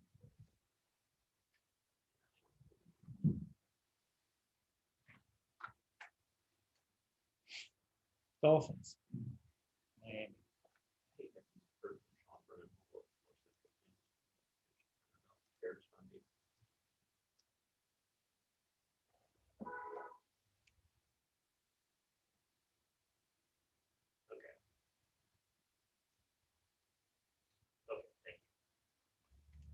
She has. Okay. Well, I heard you, and said you had, but Julie, you're on. we haven't the other day. Ready? Mhm. Okay. We need to first off move recess as the Board of County Commission and reconvene as the Board of County Health. All in favor? Aye. Now we're ready. Okay, thank you. All right, here's my monthly update. Shelley provided you with the budget and explanation of the highlighted areas. A lot of these are typical. We do have some COVID fees that we put in as general and stuff. So those- Otherwise, everything is, you know, reimbursement of grants and whatnot. So as far as COVID update, I'll start with numbers as always. As of yesterday, we were at 4,176 total positives, 493 are active. We've had 3,667 recover. We've had a total of 33,218 negative tests in the county so far. percent positive last week was at 25.5%. That's up from 14.8% the week prior. And as of today, I just confirmed with Bob, they have 6 positive patients. 4 of those are in the ICU. We did have 657 people come through the testing event last week, and we had 25% test positive. So all of those calls have been made. We do have another event today, so from 11 to 1, 5 to 7, we'll be out there. I'm thankful for a really nice day today. Along with this free testing, we are testing symptomatic individuals with our Abbott machine through our tent. We see about 35 to 40 a day. Some of those are referred to by their physicians, but most of them actually go through the screening line. They're referred to by our nurses. We are working with CRL Labs, that's the lab that the state has contracted with, and they provide the saliva kits. Our clinic coordinator, Erin, has researched the accuracy of these kits, because that's always a concern with those saliva kits, but they are very accurate. She's been happy with what she's seen so far. It's just a matter of if we can get those, which I'm almost certain we can, and talking to some groups like the schools and first responders, we can probably give them an allotment. So we could probably order up to 10,000 the first time around. And it's just a matter of when they'll come in, and hopefully, it seems like a pretty easy test. I know Renee's had some experience with it. It takes about 2 minutes, and you can actually do it yourself, so you don't have to have anyone administer the test for you. And then we can turn them into the lab. It takes about 24 to 48 hours to get those results. So hopefully, if everything goes smoothly, we can get those. The results and stuff are done digital, right? Yes. So Yep. instead of them coming back to the actual health department, then they come back through an app on a phone. And then, I'm sure that my question would be on that. Are you guys going to follow up with each one of those patients anyway? Yes. Okay. Yes, And we'll that's, still do contact. and that's what Renee was talking about when we had that original teleconference call the day before Thanksgiving and whatnot. I think that would be a good idea. So, okay. Yeah. That was my question. Yeah. We are switching to new quarantine, or we have switched to new quarantine guidelines. With CDC coming out with the new guidelines, and since KDHE contact tracers are going to adopt that, we decided to go ahead and switch over to the 10-day quarantine. We will not adopt the 7-day quarantine with testing out capabilities. We'll go to 10 days from 14. Of course, we still recommend that between the 10 and 14 days, we still recommend staying away from people as much as you can and monitor for symptoms, because there is a slight chance you could get symptoms within that time, but it's very, very rare. So we made that switch, and we put that out with our news release. More free testing today. We'll have free testing tomorrow. We are working with Well Health. It's a company that's contracted with KDHE, another company that's contracted with KDHE to offer more testing. So we're learning more about them. I know emergency management and Renee had a meeting with them on Monday to talk about maybe offering more free testing in the area. They'd be able to do up to 6 days a week, and it would all be free to the community. They do it much the way that we're doing it right now, and actually they're coming out next Thursday, the 17th, to look at how we're doing it, so that if they do take over, it'll be seamless. We won't have any hiccups. We're hoping that they'll be able to do this for the rest of December. I know they've already stood up some testing sites in other areas in the state. And so from what I've heard, it's gone well. So hopefully they'll be able to do that for us here, at least for the rest of December. Otherwise, we're still going to offer the days that we've advertised for free. Sorry, this is showing up a little. As far as our grants, we received full funding from the 2 grants that Jan applied for Raising Riley. So we just found out we got the Connecting Families to Services grant that was written to assist our IRIS program and to be able to hire a community coordinator. We also got the Quality Care grant that will help provide comprehensive training to family child care providers and parents. So we're happy to get the full funding for those. And then also our Aid to Local is now open, so we can begin to apply for those grants, and that's March 15th deadline. As far as program updates, the clinic continues to do flu vaccine and COVID testing under the tent every day. Well, every weekday. They're administering the free testing on Thursdays, since we do not have help of the National Guard anymore. That's up to our nurses to be able to administer those tests. They also have help from EMS staff. MCH is able to assist with food distribution for individuals or families that are in isolation or quarantine. So they call this the COVID-19 Food Relief Program. That's for positive cases or close contacts who are in need of food assistance due to limited access during their quarantine or isolation period. So to receive funding or to receive food through that program, the person would be referred to by the contact tracing team. So if the contact tracer identifies that there's a need, they'll have that person, they'll actually have Julia Minix, who is with our MCH program. She's the coordinator of this program. She'll reach out to that individual. So she'll determine the, how many boxes they need, if they want frozen meals, do they have the capability to store those meals, things like that. And then she'll go over the ROI that must be submitted in order to receive the food, and that's completed via PDF filler. Thanks to Kevin and his IT team, they've been able to make that possible. Once that's been submitted, then Julia will contact EMS to make that food delivery. So EMS will arrive at the address, and they'll just leave the food by the front door, knock and leave. So there's very little to, if any, contact. And then as far as staff updates, we did hire a new public health nurse, so Julie Miller will start with us in January 4th is her start date. So we're excited to have her on our team. That will hopefully, if nothing happens between now and then, we'll be fully staffed in our clinic. As far as the RADx program, that's the research project that was funded through the NIH. We do have a project manager and community health specialist. We made an offer to 2 individuals for those different positions, and that's contingent, of course, on background check. And hopefully they'll be able, if that all passes, they'll be able to start with us next week. Then we do have our health educator position open. We actually have 6 or 7 applicants, and we're doing our first interview today. In terms of staff, Julie, how much of a turnover have you had here? More than what I would have wanted at this time, but I don't know if it's typical compared to years prior. I just say that because, with everything that's happened this year and everything that's happened here locally, having to start over with new staff and key positions, which you've had to do, something that I think a lot of people don't know and recognize that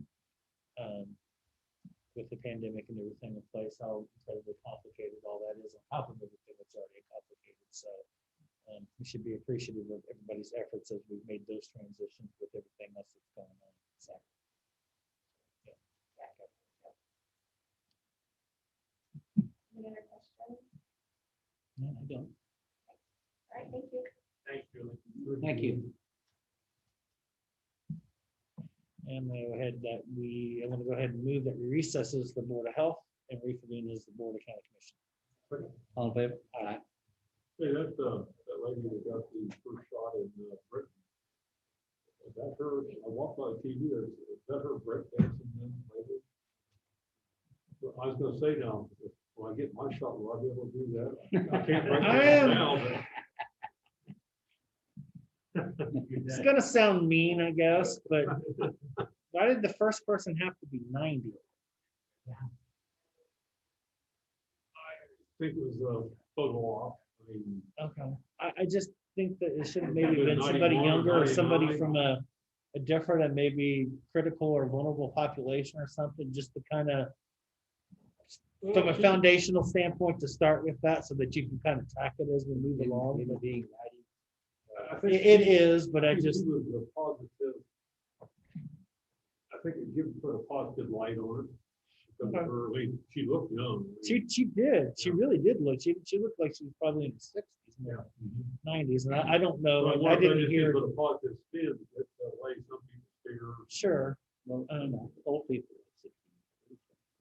Take care of it. Since then, they had 2 severe reactions. But what they found on both of those, is they had allergic complications to Well, start with.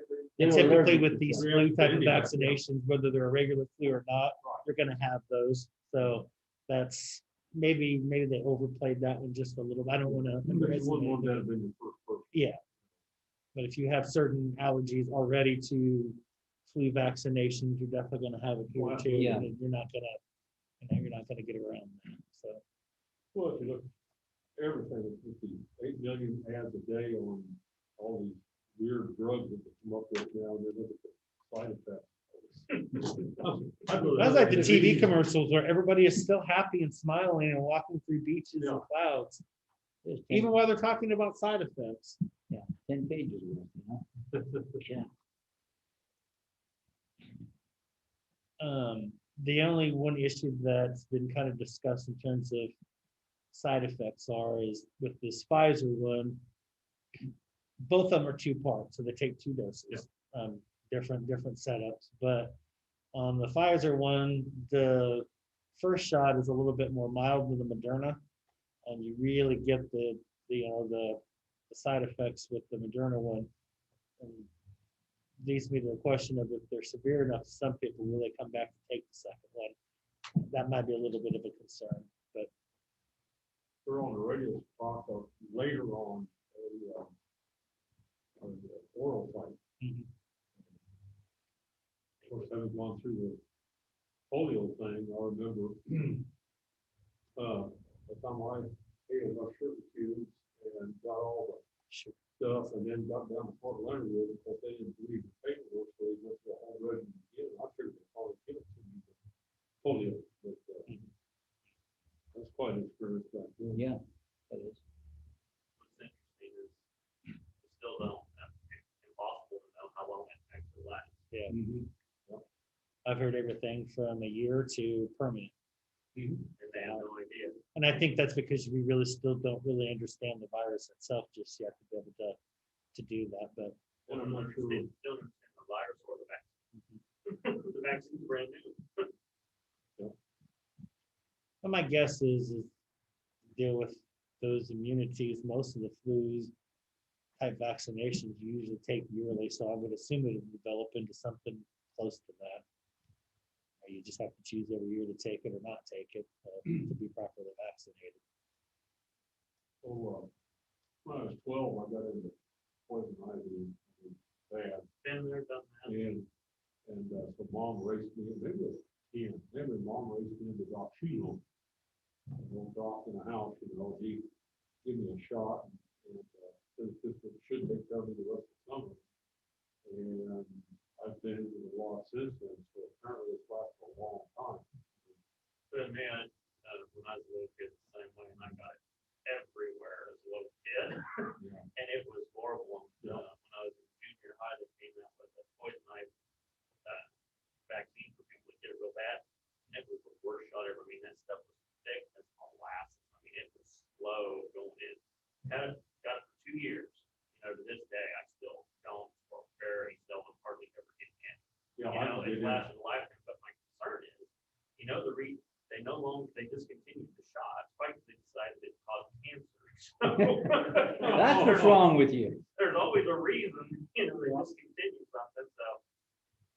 But apparently it triggered something, and like I say, I don't intentionally get into it, but I've got most of it killed now, but I have the bush and the farm. And so it's real prevalent, but I think most of it killed. But funny thing was when they were Whiting Anderson, they used the place at home for staging, Smoky Hill did, park equipment stuff, so the guys would come in, eat lunch, sit out there on the equipment. And the north side of the barn, full of poison ivy, big vine. And there's a speculation as to what that was. This great big farmer from Johnson City that worked on part-time. He said, no, it's not poison ivy. He walked over and ripped off a handful of leaves and just went like this on his arm. Bad mistake. He was out of work for 2 weeks. Bad mistake. Leaves of 3, flee.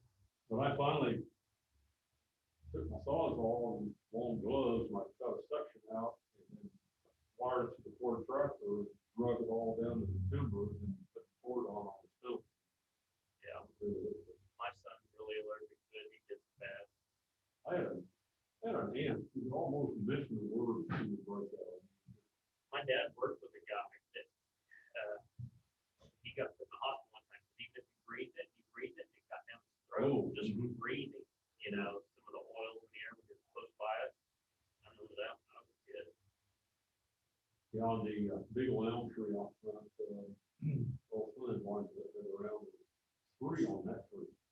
And, Yeah, we were putting up tree stands in here. Son was up the tree stand, getting situated, leaning against the tree that had a big old vine going on the side. I didn't realize when I said, you're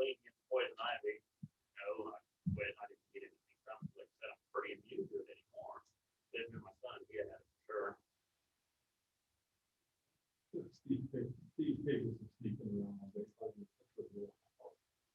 It's from the road, not trespassing. And, next week, so, sorry, this picture of the house on, so. That tree out. I said, yeah, I know it. Rip that out. Need a paintball gun for people like that. But that one, I cut a section out of the road and then poured on them and then for the next 4 or 5 years, like piece of vinyl break off and dry it out, fall off. That oil still in them. I had gotten it from old dead vines before, cutting firewood was on there and it would rub hard against mine or something, get a little bit or something, so I think the dead stuff does carry some of it. Of course, it probably depends on how long it's dead. I usually put a pair of gloves on and then drag it down the creek. Yeah. It's not fun stuff if you're allergic to it too bad. I have to have it. Yeah. It's not fun when you're not allergic to it. Huh? It's not fun even if you're not allergic to it. My dad, he doesn't get it at all. I mean, him and me, hunted and trapped and fished our whole lives, and, he never, he could roll and stuff, and he didn't get it. Well, I think the same with this vaccine, there's probably different people that have different ways to use it. Just like different people are impacted differently when they get it, Everyone's a little different. Well, I thought part of the vaccine, one of them was, they didn't actually inject you with it, but it was supposed to go to the cell and it makes the cell do a certain protein, which clears up the bacteria or the virus. Oh, Because really? it makes you immune to it. So they're not, as far as I understand, they're not injecting you with the virus like you do the flu. Injecting a protein or something that makes the cell do a certain protein to get rid of the virus, which would mean it would stay there forever. I haven't paid that close attention because on the pecking order, I'm way down as far as when I get it. Well, just there. A different subject. I understand that 21st or so this month, 21st, 22nd, the Christmas star will appear. First time in 800 years. I hadn't heard of that. What it is the two planets will come in their orbit to view from Earth will be coming together. And it will be brighter star than any normal star. Never heard of that. And they call it the Christmas star. I think 1200 AD was last time it appeared.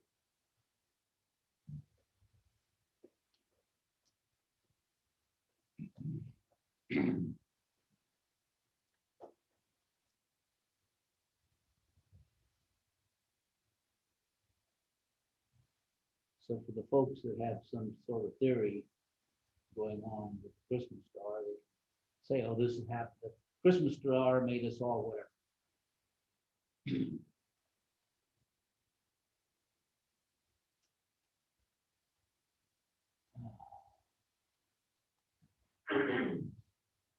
I just tried to just drive a little more, like 30, mid-30s coming down the road this morning. And I think the stream of cars going around me on the inside lane, I think, of course, I just wanted to fan my truck a little fast. Yeah, I know, it's amazing how the hurry people are in. Oh, yeah.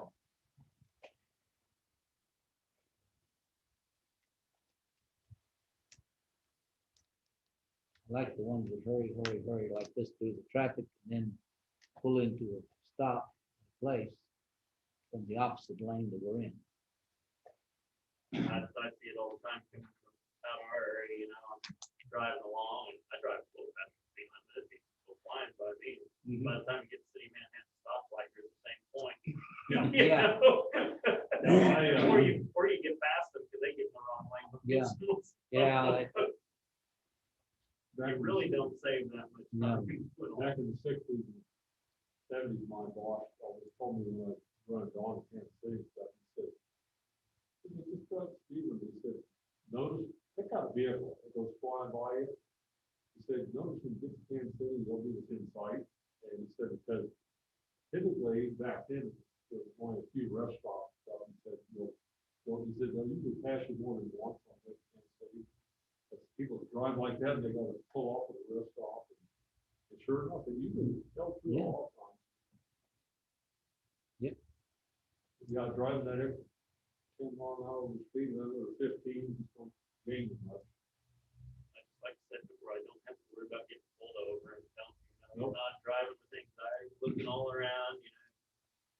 Yeah, because I've noticed one thing about when I estimate a trip, the number of hours it's gonna take me. I base it on 50 miles an hour, because you go down the road, you gotta get gas, you gotta stop, rest stop, you gotta do this. And it always works out within 20 minutes of the time. So even on the interstate. My wife used to always, I don't know. I'm not looking for them, I'm not doing anything. And that's a comfortable feeling. Yeah, that's the way I drive. No. It's 75, I usually go 81. I'll set it 4 over my standard, just go and I drive mine with the waves. They don't pay no attention. Yeah, I go 3 over. That's good.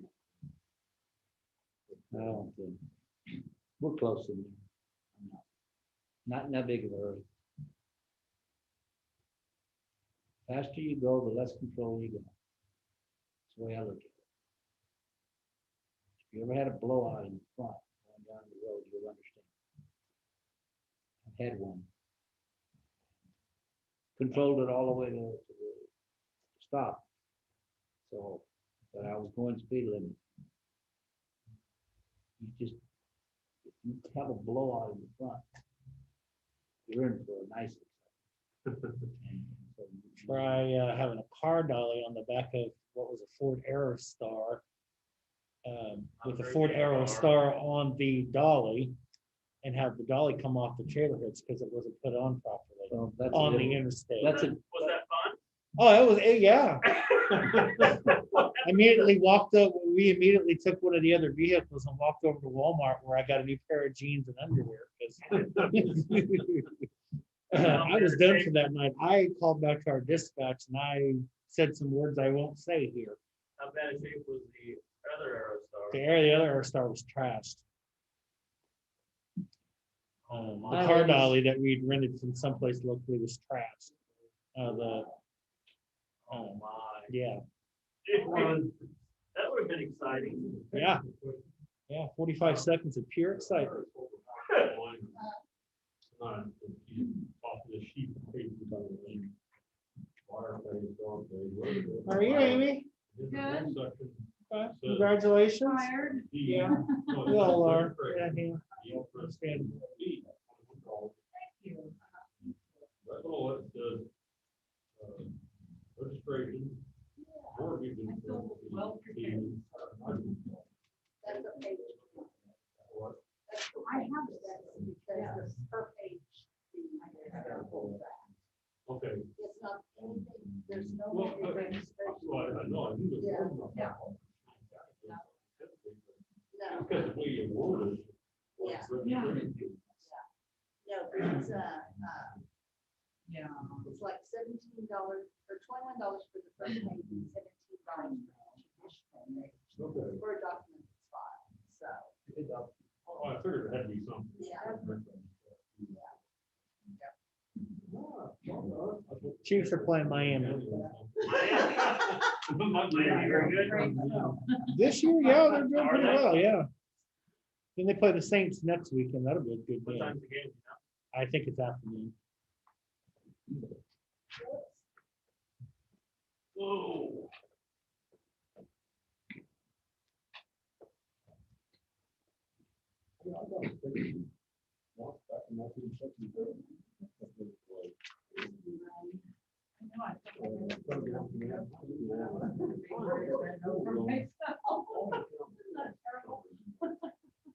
As I was coming around the sunset. I was driving tractor trailer.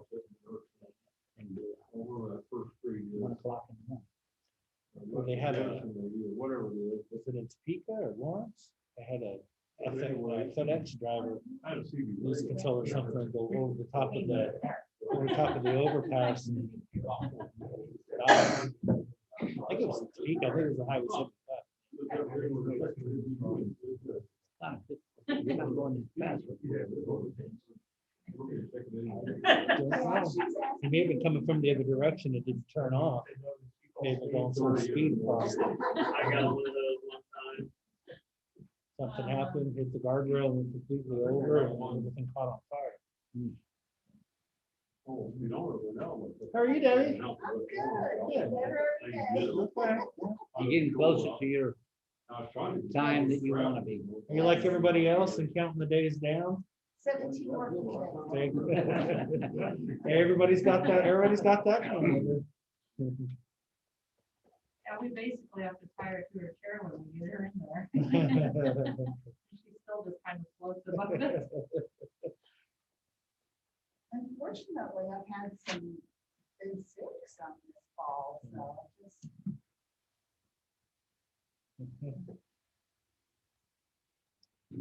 Had a couple of days with allergies because it's so dry and the air gets dry this time of the year, and I think these kind of hurt. Yeah, it doesn't help it. I don't think it's a major factor, but it doesn't help for sure. It's yeah, there was a couple of those days like, should I be worried or is it just allergies? I know. Had a lot of talks with myself. I'm like, Yeah, okay, I've had a couple of felt those like this too. Last year we were kind of concerned. Yeah. Okay, probably still would Yeah. I did take one day off of work just to play that one state too, and as it worked out great. That and have plenty of vacation time that then sick leave I need to use by the end of the year anyway, so it's kind of a mutual thing there. Otherwise, because I didn't go anywhere or do anything this year, I stocked up a whole bunch of time. So A lot of people on that. boat Yeah. county as well. yeah, so I'm like, oh crap, I got to get it down to 20 hours or under, or I lose that extra amount. So I've earned an extra day for Thanksgiving this year. And of course, Christmas and New Year's follows that Thursday, Friday. It's a back-to-back 4-day weekend, so I don't really have any maneuverability there. So I guess, and I have, what complicates that too is I have Mondays and Thursdays off, obviously, as well. So even less days to be able to use.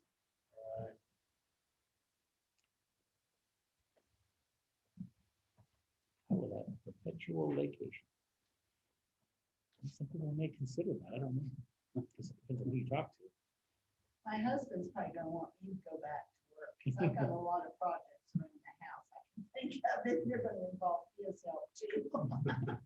Yeah, He's still working, so. The list, my list is growing. Yeah. Well, I want to paint, do some painting, but I hate to paint. And my husband goes, you're not painting. Find somebody that will. You get one of the sprayers and just make quick work of it. That's what happened to originally. My house looks like, on the inside, looks like somebody just stood back and threw buckets of paint on the walls. So it's not good, so. Didn't have the right sprayer. It's time, 10:50. All right. We're gonna tag team this, and Okay. I don't have any goals, except somehow I ended up transmitting my 2020 goals. So, but anyway, first of all, I'd like to thank the commission and the prior commissions for being so easy and so wonderful to work with. There's horror stories across the state of commissions that have just been brutal, is all I can say. And it's been, I've never, ever had any issues. And thank you for making that all possible. That's because you do a good job. That's right. Yeah, you hit the nail on the head. That's exactly right. My number one accomplishment is I've trained the future register of deeds to assume responsibilities without any hiccups. She's more than qualified, and I feel very, very secure in the fact that it'll move on and she's gonna take it to bigger and better things. And we cross-trained the staff so that all of the aspects of the daily life of the register of deeds can run uninterrupted through everything. And we did run through the pandemic with no interruptions. Which it was tough at times because we had to do most of it phone, e-recordings or whatever. But we did it and we came through it with flying colors. We've only used 39% of our operating budget. However, having said that, we did not attend any meetings, any conferences. So there's a lot of the expenses that we didn't incur this year that hopefully we'll be able to start getting back to normal in the next year with those. Basically, we just kept on doing what we've been doing for the last 21 years that I've been here. And also I tracked the revenue loss of mortgage registration fees from 2014. And I have to tell you, this year is going to be a significant amount. So which those numbers will be posted after the first of the year. But anyway, again, thank you. And any questions, comments? Well, I want to thank you too for the number of times that I've come in over the years and needed to find an old lease or whatever, something on the property or whatever, and we're back to the 40s or whatever stuff. How quick the response I got, and I've got a copy of it. I mean, so you deserve a lot of credit for the way you've operated the office. I mean, it's spectacular. I've never ever heard anyone complain about your office. It's always what good service and how well you treat them with the public. Well, thank you very much. That's one thing we strive for is good customer service. I mean, we're serving the people that pay us, so we have to continue to serve them all. And, I've witnessed that too, what you've done. And so I think that when you walk away from this, you should feel proud of what you've done. And turning it over to Amy and that, I just feel good about your work. And I know you'll be, without a problem, happy in what you're going to be doing. Oh, yeah. Thank you so much. Thank you. Yeah, thank you. Well, I didn't get quite as long a time with you as the other people have, obviously, but anytime I've had a question or anything, maybe somebody from staff have been on it. And I've just been blown away by this mortgage registration fee and the loss of revenue that is incurred. I know you've been very engaged in those conversations from the start, both locally and at the state level. So appreciate that too, because that means the folks certainly in the door. And I've got Amy up to speed on how to continue to keep tracking that. And so she'll pick up where I left off. That's like, all of our department changes and stuff that are either elected or non-elected at this point in time. I feel really good. That's everybody's coming in at a good spot, a good place, and carry the torch and move forward. And, it's another example of that. Yes, absolutely. Thank you. Thank you. Thank you for your service, Debbie. I guess I probably mentioned not also you're cross-trained, but you're campaign trained now too, is that right?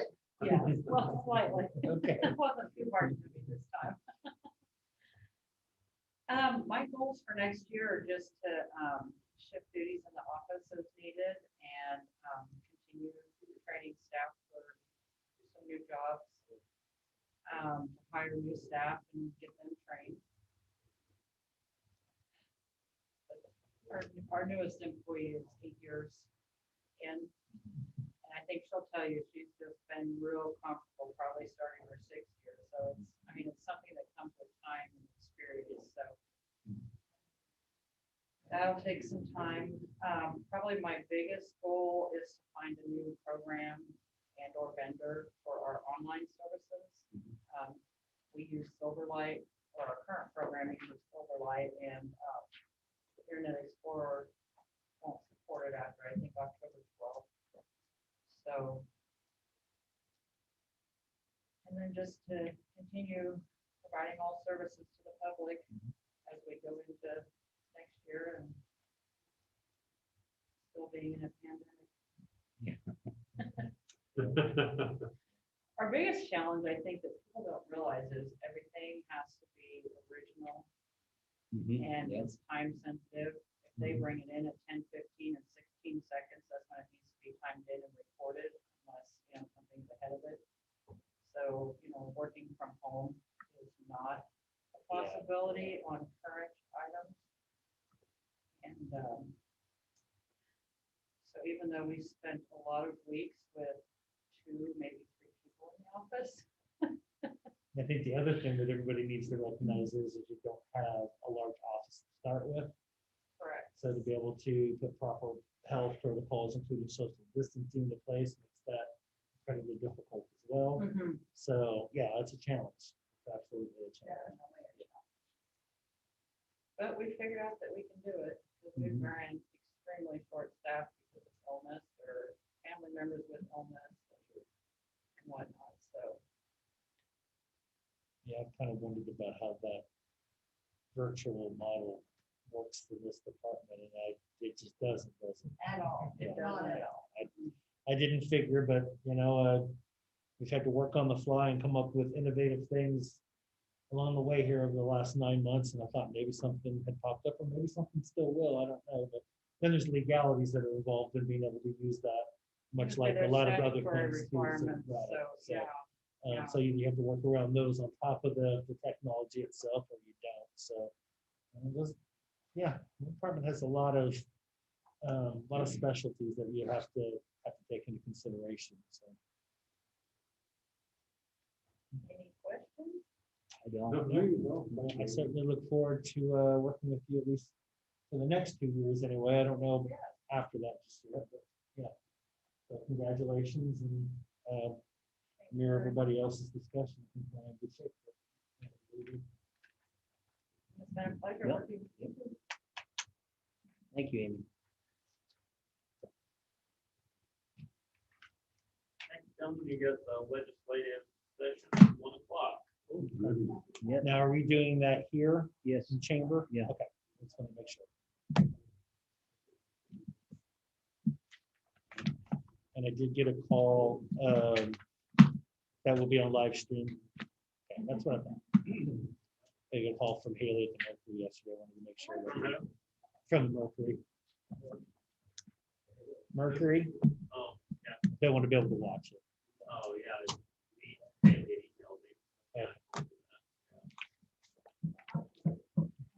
Okay.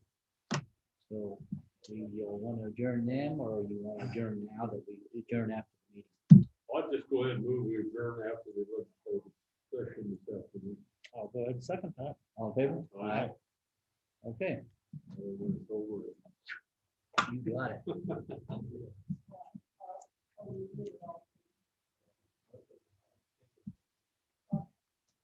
You're welcome to come to that one if you want to. Somebody else.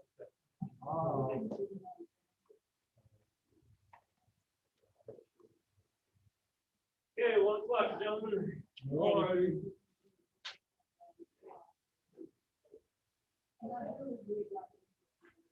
Got warm in here today. Yeah, it did. Probably not going to be that way for quite a long time after today, though. Yeah, for sure. For sure. It's gonna get back to where it should be. Yeah, a little more seasonal. I drove down here yesterday and saw the litany of lights and everything else, and was like, okay, maybe I'm starting to feel a little Christmas spirit. Maybe finally. Well, the weather and everything else just hasn't. Agreed. It's already been 2 weeks since Thanksgiving. and it's all like that. Yeah, it is.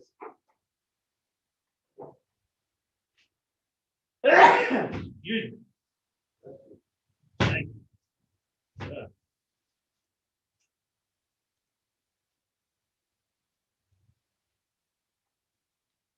I'll say if you're gonna mask on. I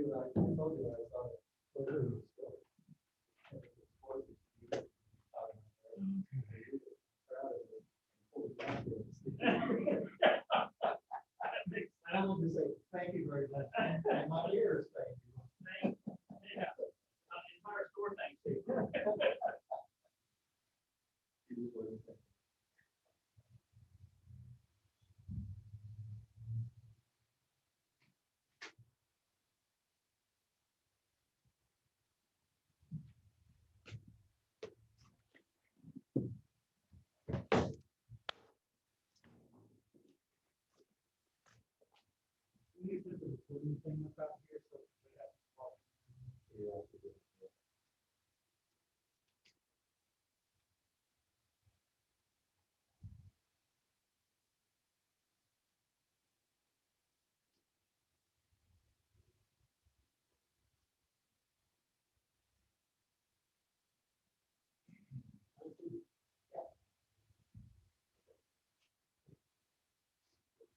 Mary, look, your deal, I'll do what you done.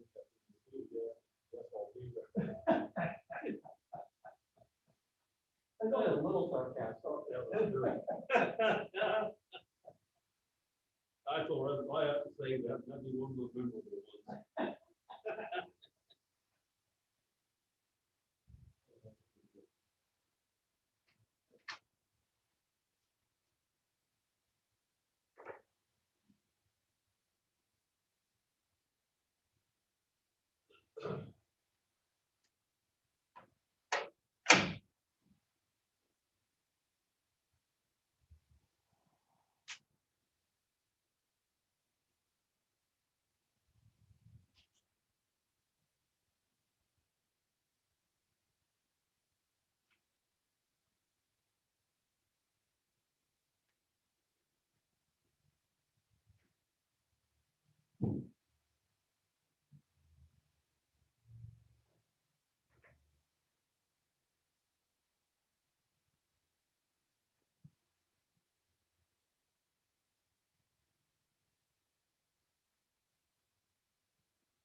planning. Huh.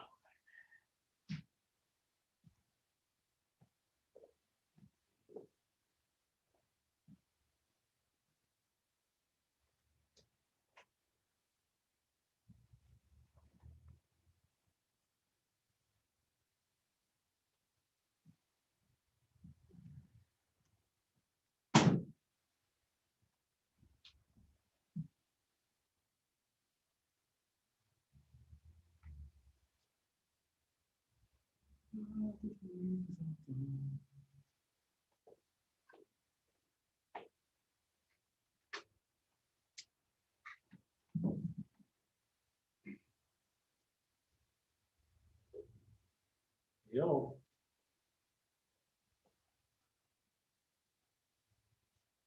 Yeah.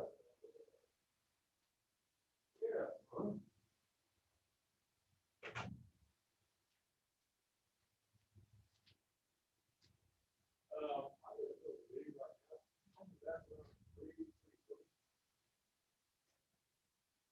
Thank you.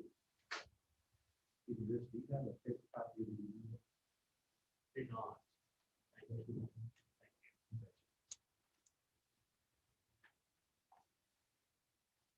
Oh, my. That was a call from the Caterpillar Corporation. I'll be back about 3:30. We'll verify. From the field customer. We told. Yeah. Used to be hard from the skip over. There you go. How much you want to keep your customer?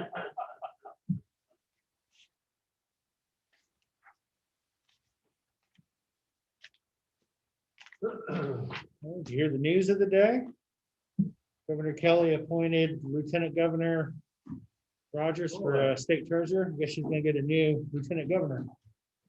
Yep. I didn't realize that the governor can do that without regard to the party. So. Yeah, when the appointment comes up, yeah, she. Now he'll have to turn around if he wants to and run for that position again in 2 years. Yep.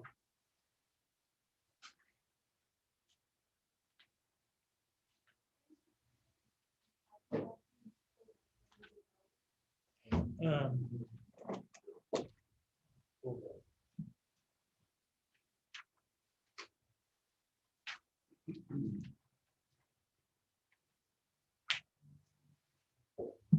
No, you're good. We're gonna pull up some files. Do you want Okay. it in, gallery view? Is that what you wanted? Yeah, I just want to be able to see who I'm talking to.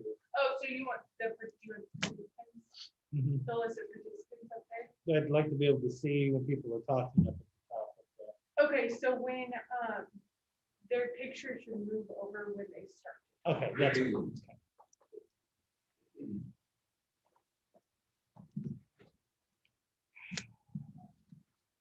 I'm more frustrated in a virtual world when all you see is a voice. I just can't get used to it. If we move it to gallery.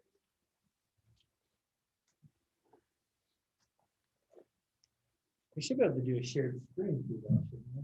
Yeah, When Clancy, get some documents that he's gonna share, so yeah. yeah. I'll- So that works.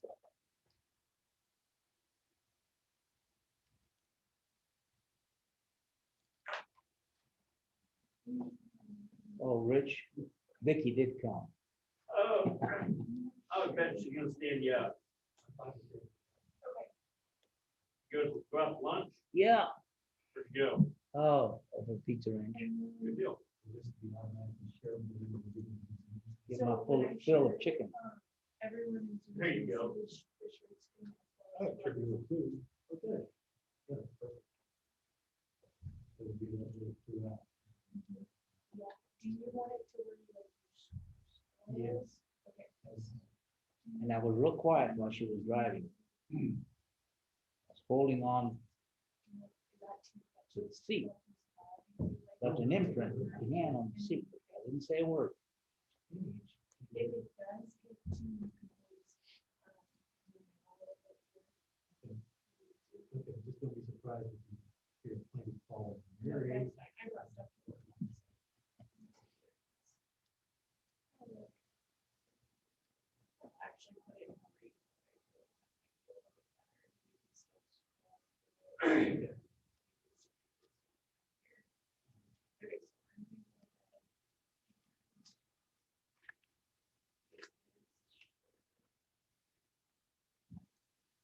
Of course, I'm always talking to the person at the camera. It's hard to remember. The other option was we could have each did it maybe from our office or something individually, but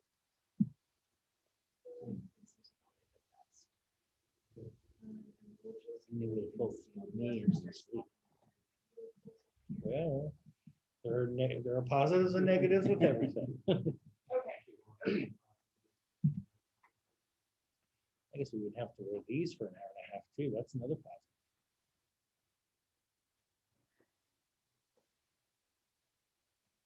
Well, we're social distancing. Why should we have to wear it? Yeah, I don't anticipate anybody else. Okay. I'm gonna go ahead and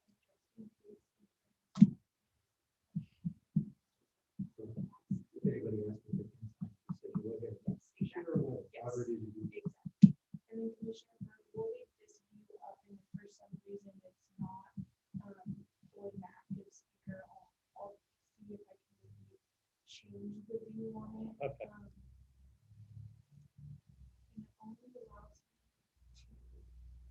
to do this maybe at a time. Well, I think it usually jumps up, doesn't it? Yeah, I think it Yeah. should move up in the public degree around the box like it's green right now around us, because it's probably picking up on our mic. We're gonna do an introduction, so we'll at least hear everybody that's on. Okay. Right. I'll Yeah, just- sure. I'll just see what we're doing. Cool. I don't want to hear that from my team, but just see what happens. Why? We hear it from you all the time.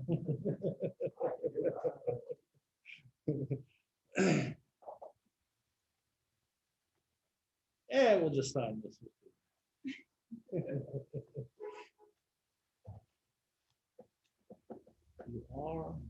You are screen sharing. Okay.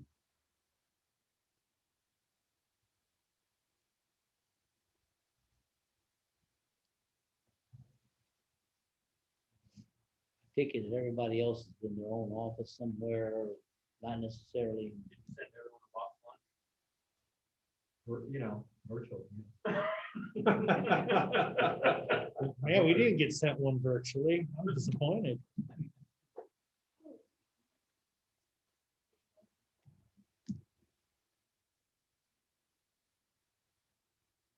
Maybe Sam. So Hawk is there. Thought I saw Mike Dotson there. Nice.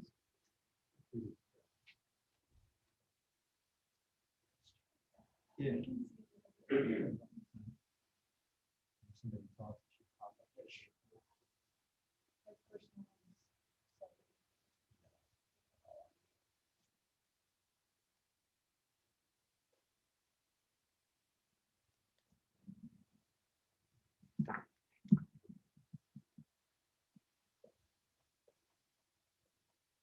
One o'clock. It is now 1 o'clock. So I'll start it off, okay? Good afternoon, everyone. I am Marvin Rodriguez, the Riley County Chair. With me is Ron Wells, Commissioner, John Ford, Commissioner, Clancy Holman, Counselor, Rich Fargo, Clerk, here to go over this today. So if you all would say who's on, would appreciate it. Ron Highland. Debbie Reed Jester and Amy Mangus. Mike Dodson's on.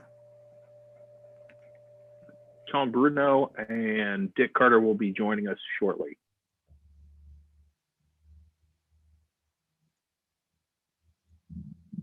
So we appreciate everybody coming on and to look at what we have for the future and make some considerations on some of the things we've been trying to get done. I know Tom was on there a moment ago.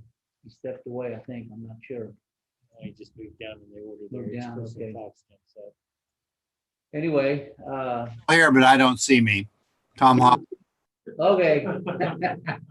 Okay.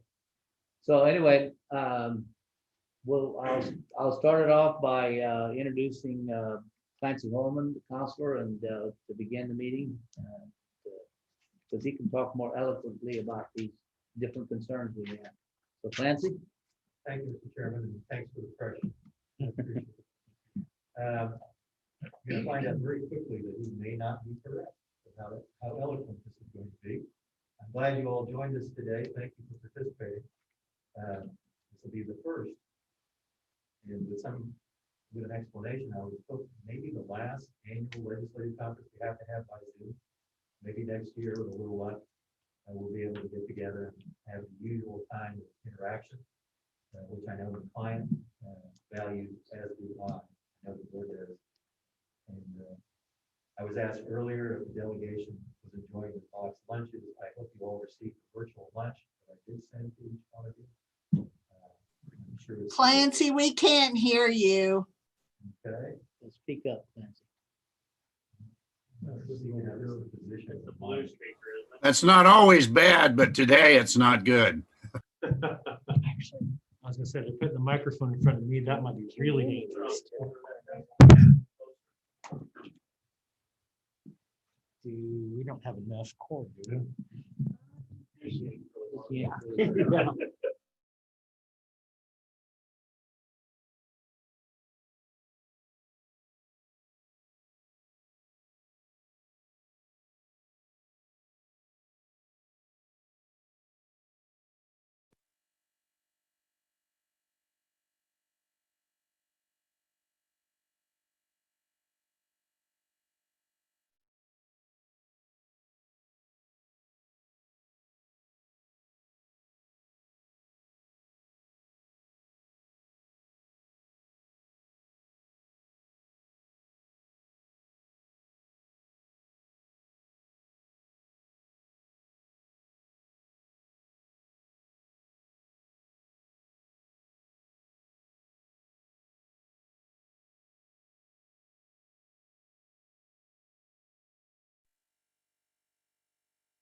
Second, I gotta do just a couple of We had mechanical malfunction here. Get back to everybody. Can you hear us now? Can you hear us now? Nope. I can hear Marvin clearly. That's the only voice I heard. The only one that counts. I'm turning the volume up. I'm sure you heard me, So but the mic is picking up.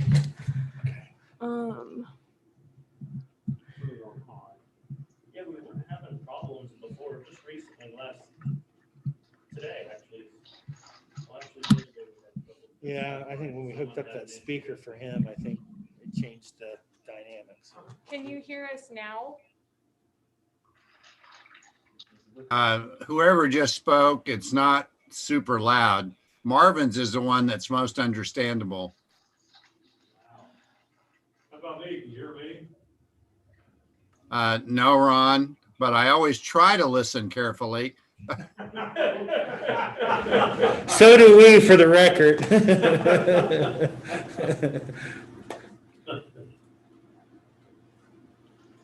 I don't. Does that sound any better? Yes, that sounds better. Okay. Let's turn it down and then maybe just speaking into the microphone. Yep. How about now? Is this a little bit better? Great. All right. Yeah, much better. All right. Thanks, Mary. Well, again, I'll just say thank you for everybody for joining us. I'm not going to go back over the hilarious couple of jokes I made. You missed my best material. Glad you're all participating. We'll begin with talking a little bit about the dark store theory. That's one of the key items the board has a position on during the next session, and that is they've had in a past session or two. I'm sure most of you are familiar with what that is. The term dark store theory is not used by those businesses that want to use that method of appraisal because It's really a media creation some time ago when commercial enterprises who were facing property tax levies that they did not like began to use a hypothetical lease fee. What that is basically, whenever you hear the word hypothetical lease fee, think bad comparables in the world of property tax appraisal. It means you do not use comparable properties to value the subject property. The subject property is always the commercial property that's in play before the Board of Tax Appeals. Instead of using comparable properties, for example, on a large box store, big box store, such as Home Depot, you use as a comparable a vacant building about that size. And you argue, if you're on the side that's trying to get the value artificially spun down lower than what it would be under fair market value, you argue that really once this big box location is at the end of its useful life, there have been so many changes to the building, and the building is so unique in terms of parking that no one else could possibly find that the property has value on the market. That sounds a little strained because it is a little strained. And really what the solution is, what the county's solution to this is on a state level, is to not alter the definition of fair market value, but really to clarify the existing definition of fair market value, which is used in all property tax disputes. That's what the county appraisers statewide are charged with developing when they value commercial property. That is fair market value. What would that building be worth on the market between a willing buyer and seller? All the machinations that the appraisers go through, income approach and comparable sales and all those things, they're all designed to end up at fair market value. That is really what's required under this state's constitution, because you have to have at the end, statewide, a uniform and equal appraised value. That's the idea. That's what you're striving for under the Constitution. If you do not have that, then you have across the state unconstitutional values. And several of you will remember how much fun statewide reappraisal was back in about 1989, I believe. That involved hearing panels of county commissioners trying to establish value for properties, because there was a lawsuit in play that forced statewide reappraisal of all property. That is a real drain on resources of the state, counties, and cities involved in that process, and that's what we'd like to avoid. And the reason this may help avoid that is if you artificially spin down the value of commercial properties to below what their true fair market value is, another big box store, maybe a different chain, has decided not to use that theory, and they're instead trying to hit fair market value. And why should their value be at fair market value, and the other store that used this theory, why should their value be a fraction of that? That is not uniform and equal assessment of taxes. And again, that's required under the state's constitution. A uniform and equal rate of taxation, excuse me. Not that the taxes be equal, but that it be determined in the same way. And the solution, as I said, to this from Riley County's perspective, if I can get this to actually work without cutting off the sound somehow.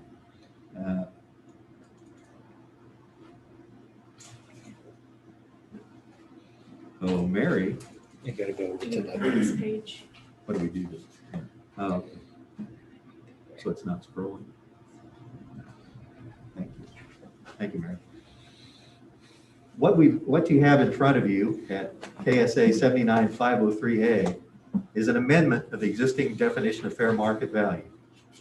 And the change that Riley County is offering, and that has been cheerleading for the last couple of legislative sessions, is that underlined phrase that a hypothetical lease fee shall not be included in the determination of fair market value of any property. If that were passed in that form, that would give every county across the state the ability to hold off the dark store theory. Whether or not their appraisal from the taxpayer, from their tax representative, or from an appraiser, from a private appraiser, whether or not their appraisal calls their method the use of a hypothetical lease fee. They don't have to have it in their reports, but under cross-examination by the county, and we've seen this happen, this has actually occurred, even those reluctant to identify their method as a hypothetical lease fee, they have to concede under cross-examination that that is known as hypothetical lease fee. The method they used can be undercut on the stand. That matters because there is no nationally accepted appraisal standard which accepts hypothetical lease fee as part of the value, as part of fair market value. And that means that the county that's in that dispute before the Board of Tax Appeals, if they don't convince the Board of Tax Appeals and the Board of Tax Appeals rules against them, then the county on appeal up the system through the Court of Appeals and possibly the Kansas Supreme Court can establish that a hypothetical lease fee was used. There should be an admission on the record that that is what is used. And if this definition is part of fair market, if fair market value excludes that, the county should win. Now, the other thing that was added to this, the other concept when we developed this proposal, we had some reluctance from some western Kansas counties. They were afraid that when this was presented to the KAC meeting a couple years ago, they were afraid that this was somehow going to undermine the current method of valuing agricultural property. So we did insert, in order to allay their fears on this underlined statement on the page I'm showing you now, that fair market value pursuant to this section does not apply to land devoted to agricultural use. And that's because you do not have the same standard, as you know, for valuing agricultural property. While that was not needed in our view, we were willing to do it as a matter of accommodating objections from those who might be our allies in this, that they somehow were going to be harmed. So we're willing to add it. It doesn't hurt anything from our point of view. It's not really necessary, but we thought it was important to make sure we build as much consensus as we could among both rural and city interests in this, if you will, to make sure as many of us as possible are on the same side. And part of the problem with the dark store theory is it's not limited. Its use is not limited to commercial big box stores. It's already spreading in this state. Riley County has at least one that's pending that's on a multifamily property. That matters because if this is expanded and we start seeing this dark store theory, whether they call it that or not, if it's using a hypothetical lease fee, and again, they have to concede that under cross-examination or they risk being perjured. If that expands, then the tax base of counties can be dramatically reduced over time. And what if it expands to residential property? We've had the example, we've heard people using the example, well, my adult children now are out of the house and I no longer need this 3-bedroom home. 2 of my rooms are actually not used at all. And therefore the value of my residential property must be reduced. Because look what a home with only 1 bedroom actually is appraised at. And that's a version of what you're seeing in the commercial properties. There's no reason to believe this won't spread if we just wait somehow for this to get fixed. Every indication is it will spread. And if it does spread to other classifications of property that are being appraised at fair market value, then you really do have a pretty obvious situation where you could end up with a non-uniform and non-equal rate of assessment across the state. And the third rail that counties need to be aware of to avoid, if they can, is we want to avoid statewide reappraisal of property.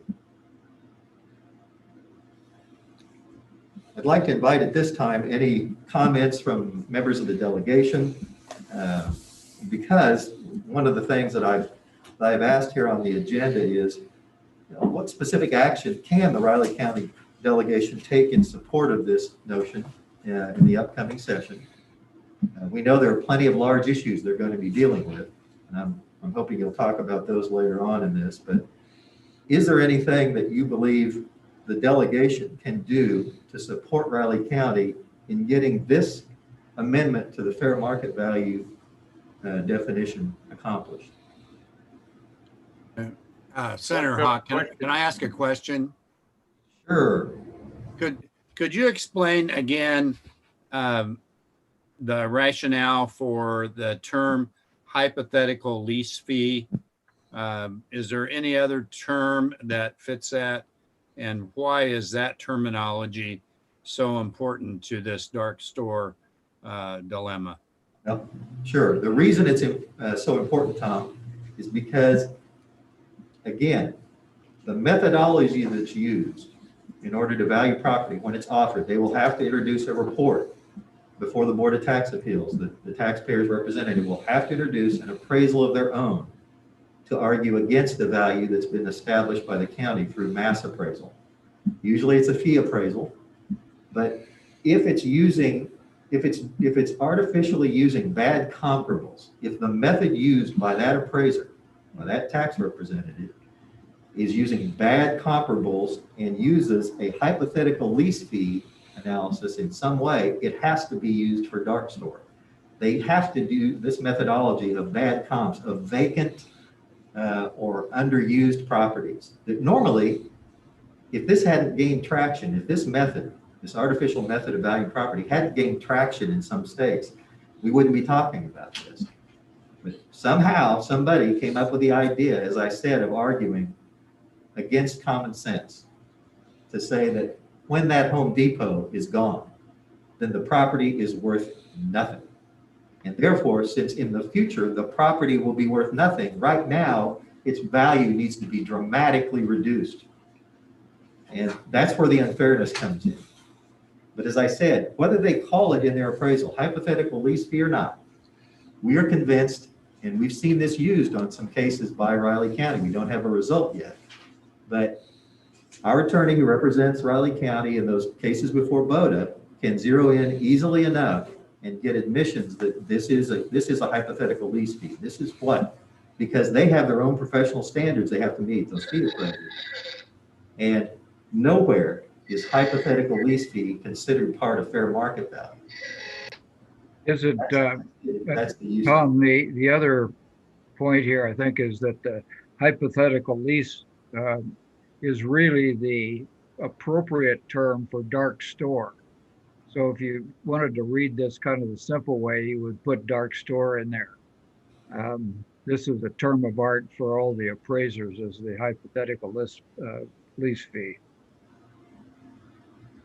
It's true enough, Representative, but the problem's going to be that if we did that in the statute, the people that are using this don't call it dark store theory. It's the media that use it when they're saying this is what the taxpayer is trying to do. Right. But it does as a, I don't know, as a colloquialism, it has some use because we know what we're talking about with dark store. But if we put that in the statute, that would not get us where we want. All they have to then do is deny they're using dark store theory. Oh, what's dark store theory? Yeah. Clancy, part of what was behind my question, which I think is one of the problems we have, and at least I had it in the last session and the one before, convincing some of my colleagues that this was a problem.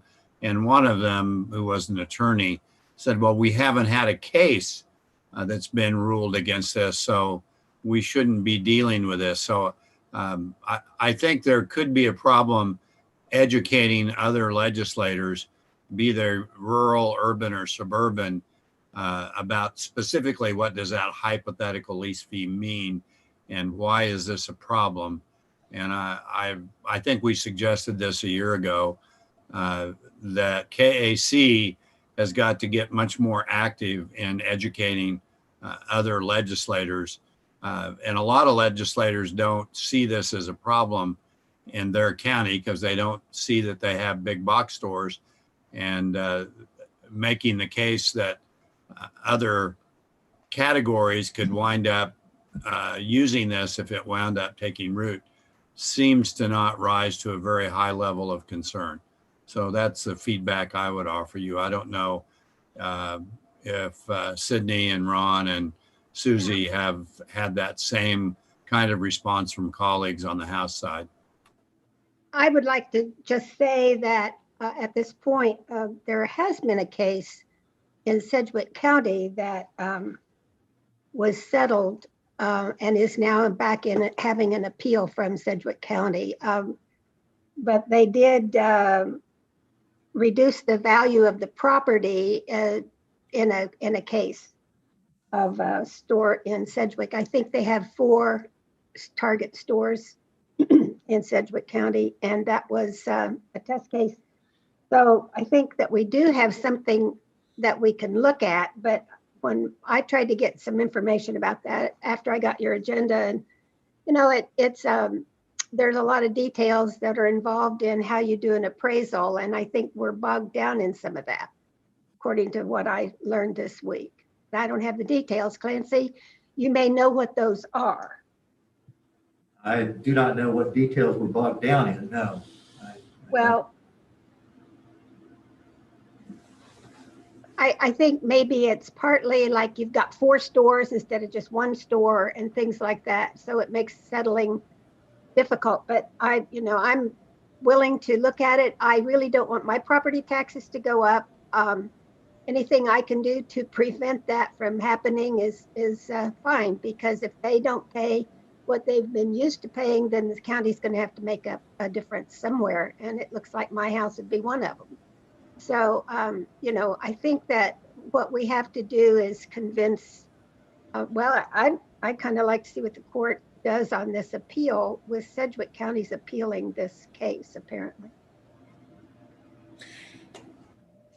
So you all should know about that as much as I do, since you're so into it. But, our county appraiser has a great briefing on this that he's been given for about 2 years. Yeah, And I know. I've been talking with them too. Yeah. It shows, that commercial property in Riley County accounts for about 25% of our property revenue. So you can just imagine what would happen if that was halved. That would then fall on residential property.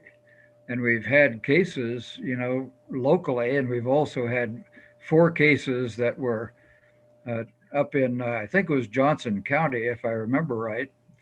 And then the other big item that we've got to figure out is how we configure BOCC. After all, there's people sitting on that board that make decisions. And I think, Clancy, you can remind me, but either 2 or 3 of those are appointed by the governor. Yes, I think actually at least 3 of them are. And it could be including the executive director. And there's been very strong opposition to the last candidate. That was the one that the governor withdrew. Well, and may I also say, I think if we have, I'm going to lose my thought. I wasn't finished when Mike started talking. Sorry about that. I apologize. It'll come back to me. Well, as Mike said, those presentations by our county appraiser are pretty clear in terms of the practical side of this. There's also an animated video that doesn't even take 10 minutes that shows exactly how this is a damaging thing for counties and for the tax base. And I'm going to check with Greg McHenry, our county appraiser. He's not here today because he's actually before BOCC testifying on one of these cases, which involves a potential 6-figure loss of dollars, not just to Riley County, but to the city and to others that those distribution of those funds. We normally get, as you're aware, the county takes from property tax revenue, we get about 25% thereabouts. And then the rest of it, other 75% goes elsewhere. So it's not just the county being affected and undermined by this. And that's school districts. May I ask my question now? This might be all right, a good moment, but what would this do to tax deferments for economic development purposes that we have star bonds and other things like that? If we lose these taxations, through the court process, what would we wind up then? Would we be able to continue doing economic development with tax deferred programs? Or, would that have to stop? But in some ways, when you think about that, the folks that are getting deferments, well, maybe the people at Target or wherever are thinking, well, that's not fair. I've been here a long time paying my taxes. So I think this may be one of the details that my source was talking about. We have any reflection on that? Do you know what we have out right now in tax deferments in either numbers of cases or total dollars? I'm sorry, Sydney, I don't know that.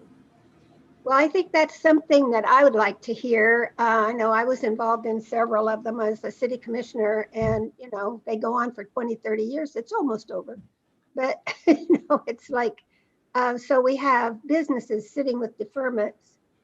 I don't know how, I just wonder how that would be affected.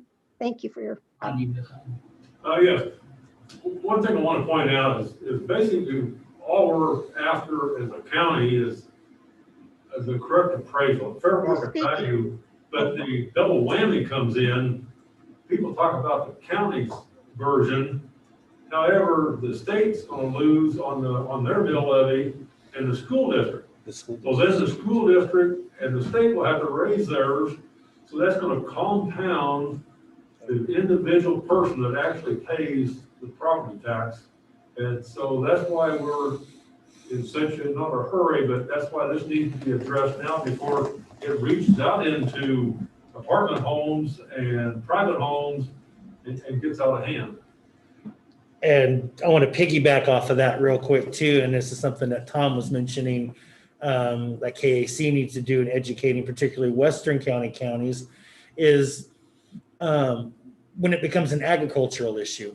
When agricultural property, commercial property, residential property comes on this, there are particular counties in Western Kansas where it won't be 25%, 30%. It could be an upwards of 75 to 80% loss because that's really all they have.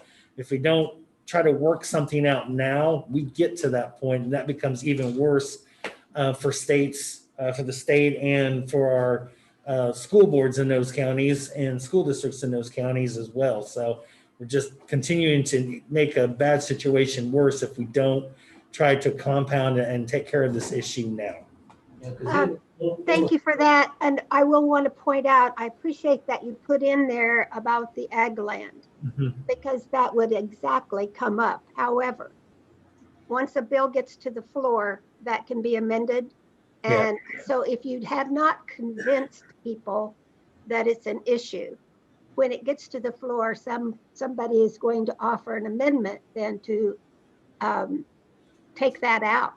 You've got it in, it comes out of committee with that in there, it comes to the floor and someone says, well, let's if we're going to do that, let's take care of ag land. And that's the Eastern County position on those things. They say, well, we're doing it all and ag people are getting the benefits. So I think it's very, very, very difficult because we can't decide now what can pass on the floor.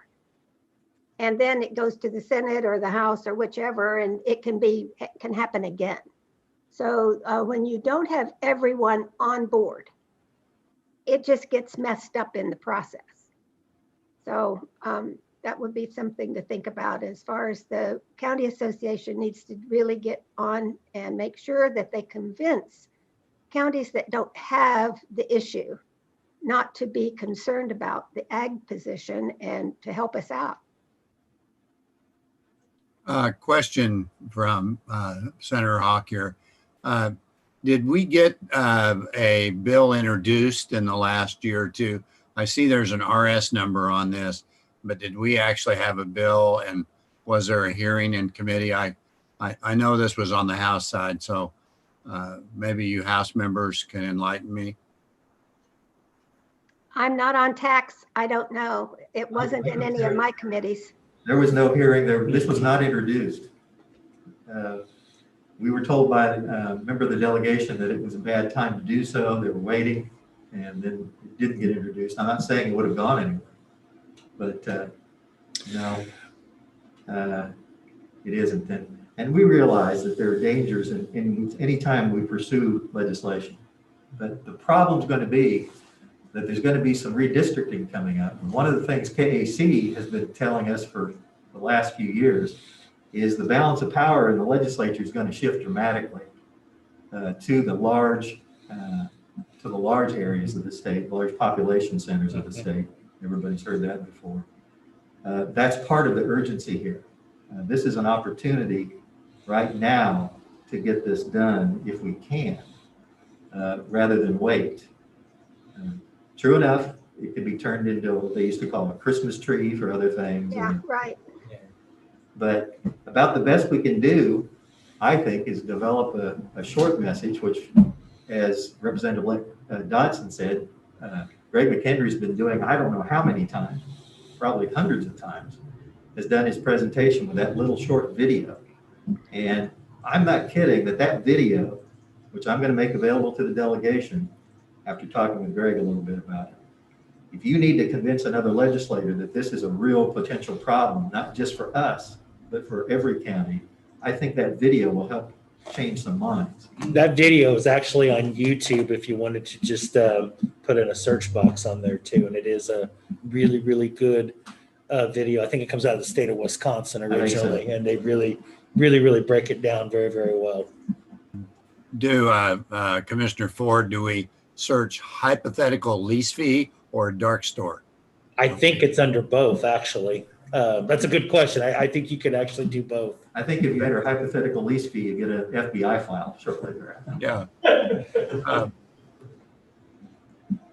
I have another question. I see Jay Hall is on here, and Tom Bruno and Dick Carter. Has the state chamber taken any kind of a position for or against this dark store / hypothetical lease fee? I'm getting a sense that some of the urban legislators actually push hard for business tax breaks and would be on the other side of this. And I just wonder if that's a correct assessment on my part, since we really haven't had a hearing on this bill. I think it's safe to say that the chamber's been involved in a number of conversations regarding the appraisal system and how it's done. Whether I don't remember specifically them coming out and saying that they support this dark store or hypothetical lease fee system. What I specifically remember them saying is that they support what's in current law, but there's various interpretations. I mean, Jay, Dick, I mean, am I misremembering that? I don't think so, Tom. This is Dick Carter talking. I think that to the extent that any of the informational meetings that have occurred in the Senate, and if people have been brought in from out of state, I think the chamber has helped with some of those, making some of those presentations become a reality. I think Tom's right. I think it could depend on where some of the other tax policy pieces fall.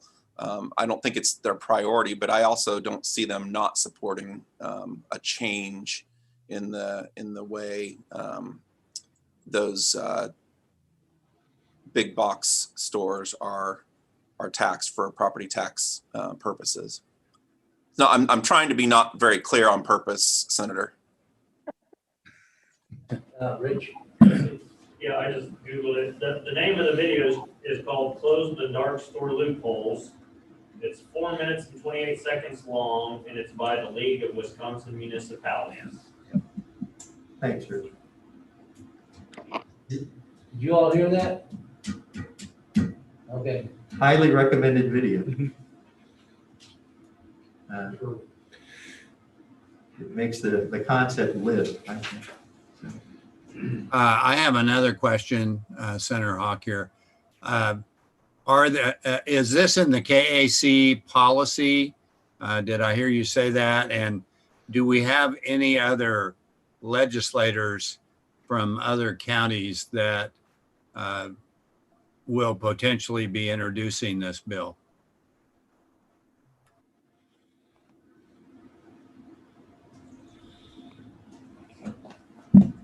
Jay? Oh, I didn't want to jump in uninvited. This is Jay Hall from the Kansas Association of Counties.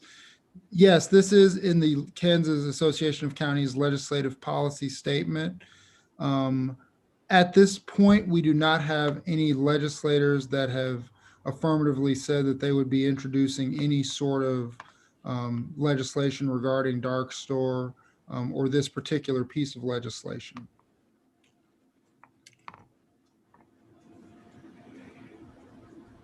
Just a comment. While we have other issue about transparency and rules and committee bills and so on, I think this, if we could get this introduced, I think it would increase its chances of at least getting a hearing in committee if we had a fairly large number of legislators. I think it's more likely to get a hearing in the House and the Senate, but everything's changing now, so that may be difficult to size up till we get back to Topeka in January. But if we had a cross section of some urban, suburban, and rural legislators, and I kind of wonder if maybe the metal group might potentially be a coalition of at least minimal legislators, having all of the legislators from the metal chambers do it, and hopefully have the metal chambers support it, and then pick up a few rural county legislators that might increase the chances of it considerably. I think if just our delegation does it, it might be okay, but I don't think the chances would be as great. This is Dick Carter. Just to respond to that, is everyone familiar with the acronym METAL and who that is and what their purpose is? I'm going to jump up and confess my ignorance, Dick. I've heard the acronym, but I don't know what it stands for. Yeah, let me just take a moment then just to kind of make sure everybody is familiar enough with what that group is and does. It's a loose-knit coalition between Manhattan, Emporia, Topeka, and Lawrence. And the group came about several years ago after sort of observing results, the way the legislative process works, the fact that, and Sedgwick County is frequently used as an example. You've got Republicans and Democrats that make up the legislative delegation from Sedgwick County, the Wichita area. And they come together on issues for their county, even though they might be opposed on issues elsewhere in the legislative process. And so the goal was to strike areas of commonality. The fact that those four communities, Manhattan, Emporia, Topeka, and Lawrence, and this is coordinated through their chambers, each have a four-year university. All three, or all but one, have a technical college. Lawrence does not. Industry is similar in those communities. And so the goal was to regionalize certain efforts with a stronger voice and adding together not only the legislative delegation from that area that is captured by the communities of Manhattan, Topeka, Emporia, and Lawrence. I said it wrong, so that's Mateel. You could make up a bunch. I see Senator Hawk laughing. You could make up a bunch of different words out of metal, but that's the goal. And so when he references, is that something that they could get behind? The group itself already does have a position on a balanced tax policy, which could include property tax and dark store theory issues. And so I think the chances are that it could. Whether or not we would be able to get everyone in that delegation, in that metal delegation, if you will, to sign on, that might be a different story, but we could certainly explore that.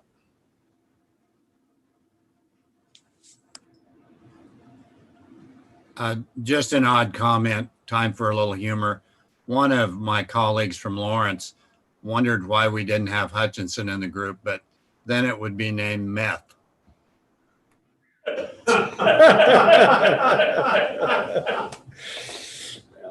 Reason enough. Yeah. It's even better if you know who the legislator is that suggested it. It's just, I don't know if you guys know Boog Heiberger or not, but he is an icon in Lawrence and definitely an interesting character in the State House. But that was his idea. Dick, just following up on what you said about this metal group, what are the steps that need to be taken right now to find out if that's a possibility? Well, I think that the group itself has already embraced balanced tax policy, and I think this would fit under that. I think it might be as simple as a call, Clancy, to Jason at the chamber, and just to ask him, gauge his interest. I think the real issue is tracking down the legislative delegation, because that's what I heard Senator Hawk suggesting was when you're talking about getting behind a bill. And so that would mean, and there's some overlap. Representative Highland is a good example. He represents parts of Manhattan, Emporia, and Topeka. There is some crossover, but there's about, I think, 30, not quite 30 legislators, both House and Senate, that make up the delegation that's part of that group. Whether or not we could get them lined up behind that initiative or not, that's what we would have to begin checking. Would we be able to include, do we include Junction City in that, since we're the Manhattan Area Chamber and, you know, we're trying to work with Junction City a lot? And I don't know if they consider themselves involved. Yeah, for the purposes of that. Yeah, for the purposes of that coalition, they're not part of it. Okay. Well, we need to get them in there. I would say that obviously when it comes to legislation, more support is always better regardless of which individuals it comes from. So if legislators from Junction City are interested in joining in this effort, then I don't see any reason why we would turn them away. Oh, no, not turn them away, but we need a core group to get it started. And I would say we could probably bring in the Junction City representatives into this process, possibly. Don't know. Yeah. So it just be like Highland, it's kind of a. All right. Well, going by our agenda, it's time to move on to the next item, but. I have one thing here. Just as a point of reference here, the case that's being debated on Raleigh County at Boda right now is the first one that's being discussed with the basically new committee in place. Is that correct? I think that's true, yes. So, you know, depending on what they obviously end up deciding, will give us a pretty good indication of where this issue is going to go one way or the other moving forward. I don't know when they'll come up with a final decision, obviously, but this will give us some indication of what this new board of tax appeals is going to do with this particular issue and similar issues, just as a point of reference. Good point. Occasionally, we've been asked to, I'm sorry, John. No, that's it. We've been asked occasionally by representatives, or by members of other county governing bodies over the last few years, well, why not just fix the Board of Tax Appeals? Well, we've seen how easy that is to repair the Board of Tax Appeals, even in the short term. The advantage of doing it this way is that it doesn't matter who's on the Board of Tax Appeals. If we can get a definition of fair market value that excludes dark store, that's a win. Maybe not in the short term, but overall, as cases are processed on appeal, it should really stand as a very good defense against this really fantasy method of appraising properties that does not depend on good property. Unless anybody has something else to add, I'll move on to the next item. Can I ask one other final question on this? No, Tom, you're out of questions. Good one. I should be out of question. It's my reputation in the Senate. I don't know what happened to me. I used to be a nice guy. No, are there any other examples in any of the categories where there is a hypothetical type evaluation that occurs? I would guess not. I just wanted to make sure. Yeah, I do not believe so. That's a great question. If Greg McHenry were here, I'd be asking him. I'm pretty confident he would say no. A hypothetical lease fee can legitimately be used, I will tell you, in terms of commercial leases, but that's between parties negotiating. This is a corruption of that because the value is not supposed to be established by negotiation. The value is supposed to be established by the market and how close the parties are with their offered values to that market price of the property. So I don't want to leave you with the impression that the phrase itself is useless, but it has no place in property tax valuation.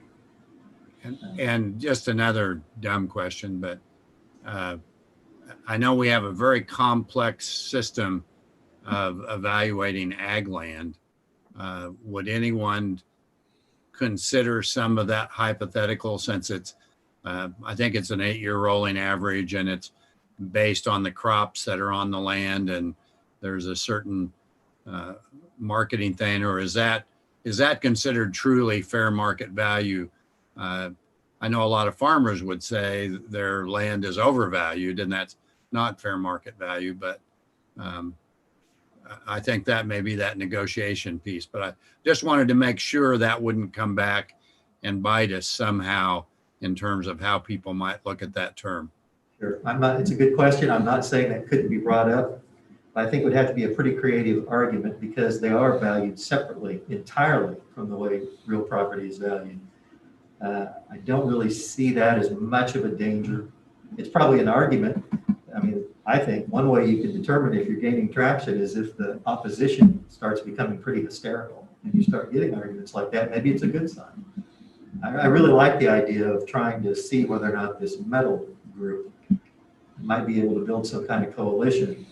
I will discuss that with Greg McHenry. I'll discuss it with the board, and then obviously you suggested talking to Jason, see what the local chamber's position is on that. The local chamber has been pretty supportive of this because they see it as kind of an anathema to small business. Because right now its use is being focused on big box retailers. And so there's a reason for even small operating businesses right now to say, this isn't a good thing because they're getting an artificial value. I'm not. So in any event, we can move on unless somebody else has something they'd like to offer. Don't want to cut anybody off. All right. Next item is talking about House Concurrent Resolution 5007. This issue has been kind of misunderstood occasionally because what we're asking for is constitutional protection of county home rule. This is not to create home rule for counties. Counties have had home rule for some time, since 1974, I believe. But the problem is county home rule has been generated by statute. That's the only reason we have it. The legislature passed legislation in 1974 that granted counties home rule. And home rule, the best definition I've ever heard of it probably is just simply the ability to legislate. I mean, the ability to make laws that affect that entity, okay? And the problem with having your home rule granted by statute is it doesn't have constitutional protection. In contrast, cities across the state, have had home rule since 1960. So they've got quite a jump on it. And theirs, because it was granted in a way through a statewide vote on a constitutional amendment that actually created it, there is no danger at any time that city home rule can be eliminated in the legislature by the stroke of a pen. Much like the way, quite frankly, that the tax lid legislation was done. We're at the rail at the end of the session. Suddenly, you see something and there's no time to respond. There's no time to show the merits or demerits of an idea. There's no hearing. And it simply is put in place. Well, the opposite applies. County home rule could disappear by simply the legislature repealing the statute that gave counties that home rule authority. And quite frankly, with some of the antagonism towards counties, and I don't think I'm overstating it, by some members of the legislature over the past few years, I don't think that's paranoia. I think it might sound pretty good to some smaller group of legislators that if we only got rid of county home rule, they wouldn't be up here whining all the time about things that they want done. So it's really it's really straightforward, and more so really, I guess, even than the dark store issue from our point of view is, and this came up in one of the hearings. Now this bill has been it's been introduced, this resolution has been introduced. It did have had an informational hearing at the very end of one House session. And it was done on a day when they clearly weren't going to do anything more, but the questions from the committee were very good. They were, very positive, and the opposition, kind of going back to what I said earlier, the opposition got pretty shrill during that hearing because they understood that their position, and here we have opposition from the pork producers, we have some ag interests that are opposed to this concept because they believe that it will result in increased county regulation. I would submit that's a myth, because even with home rule, for example, cities, even though they have constitutional home rule, they cannot pass ordinances that conflict with state law. They cannot do that. It is not a blank check. It is simply saying that you as a local entity have the authority to craft legislation that doesn't conflict with state law. And if it doesn't conflict with state law, it also cannot be in an area that the state has reserved for itself. And there are plenty of those. The county could not, for example, suddenly begin an income tax if it had home rule. That's one of the prohibited areas for the exercise of home rule.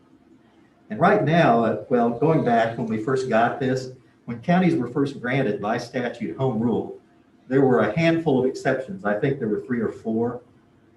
Over the years, that has been the control the legislature has placed on counties, if counties exercise home rule, has been ratcheted down over and over and over again. And from that original 4, I'd say 4 restrictions on county home rule or areas that county home rule cannot operate, we have about 39 now. And that's only going to grow. In one of the hearings on this, in fact, and this was not at the informational hearing, this was in an earlier session. And I always get confused about which one of these this happened at, but it was a very big House committee that was hearing this. I believe it was in the House. And one of the members of the panel said, well, why are you asking for this? Is it that you,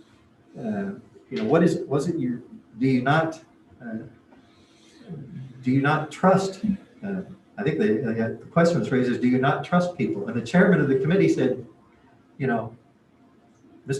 So-and-so, Mr. Fellow Legislator, don't you get it? They don't trust us. And there is a little element of truth in that we believe if we don't take this step and try and get constitutional protection of county home rule, quite frankly, it's too easy to make it evaporate. And then we would be in a position where counties could only exercise their legislative authority that this board does every week. We could only do those things that the state told us we could do. And talk about a lack of local control over areas that traditionally counties have exercised. We would not be doing much of anything, I would submit. So that's the basis for it. Representative Highland has very graciously introduced this a couple of times. And I suspect he kind of knows where I'm heading, in at least asking whether or not we could get his assistance on this in the upcoming session at some point. Well, I'll put it in again and go in the Fed and State Committee unless you have another committee you think is better. Local government. It's being suggested local government.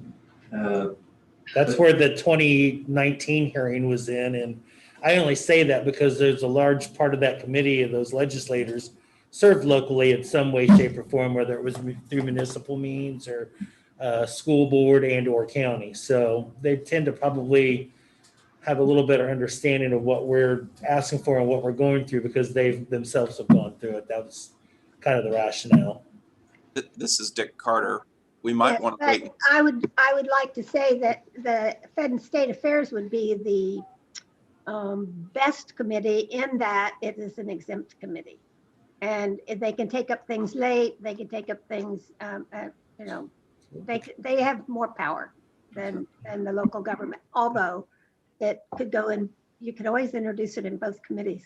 Might get more support that way. Or introduce it in an exempt committee and have it referred. I think we ought to wait and see what committee chairmanships and makeup looks like too, which will be occurring over the next several weeks. And that could be helpful in determining where it might land. And I don't, it's a constitutional amendment, so it is not subject to the deadlines anyways. So it could be introduced in any committee and go to any committee. So good point. I think that either one, but like Dick said, I think it would be wise to wait and see what the committee makeups are and then make a determination at that point.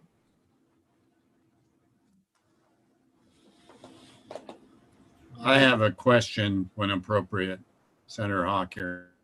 Just keep waiting, Tom. I'll go to you when it's appropriate. Go ahead. Well, that's the quickest anything's ever been appropriate in my whole life. I probably asked this before, but forgot the answer when we discussed this. If this passes and becomes constitutional, would counties have to go to the legislature for approval for sales tax like we've done on roads and bridges? And then I have another question after that. Yeah.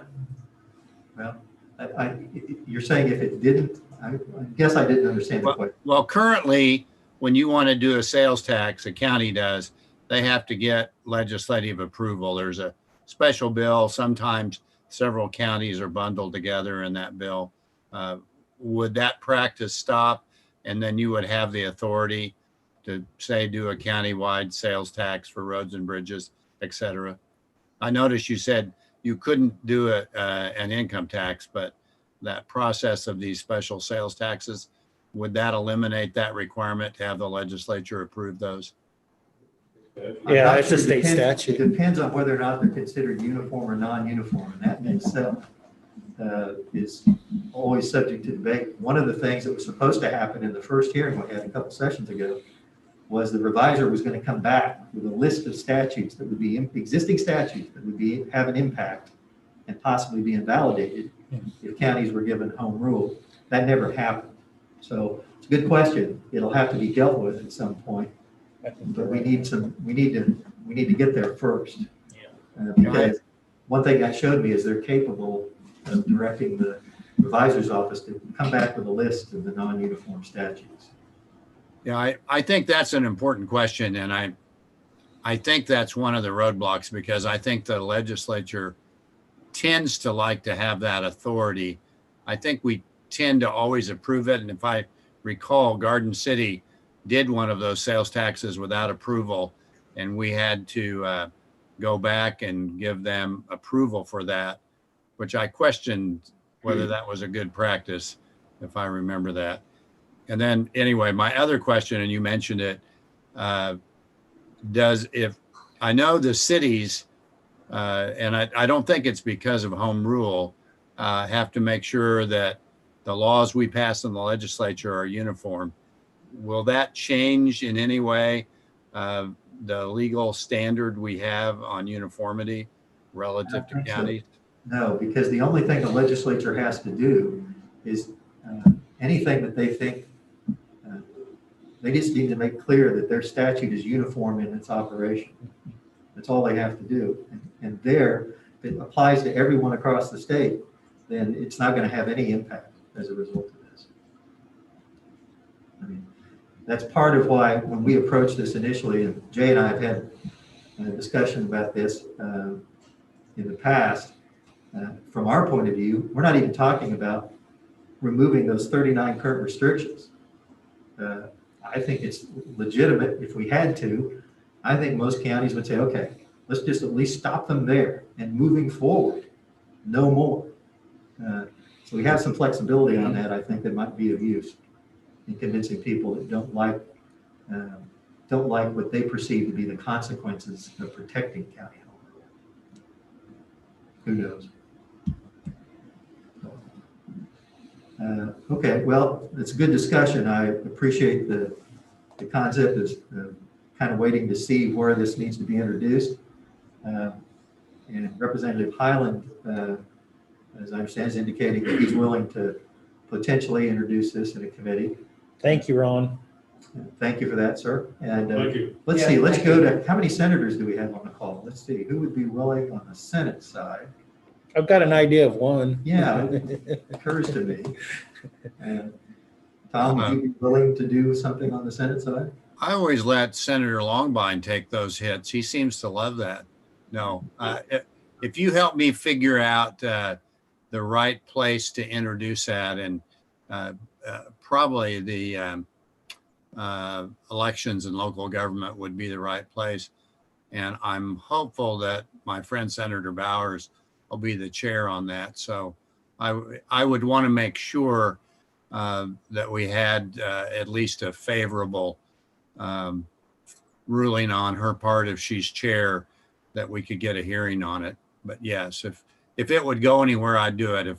If there's a roadblock, I don't want to use up the 1 or 2 bullets I get every session in that committee. I have another school district bill that I didn't get through last time. So I'll want to make sure we have a good chance of at least getting a hearing. All right, thanks, Tom.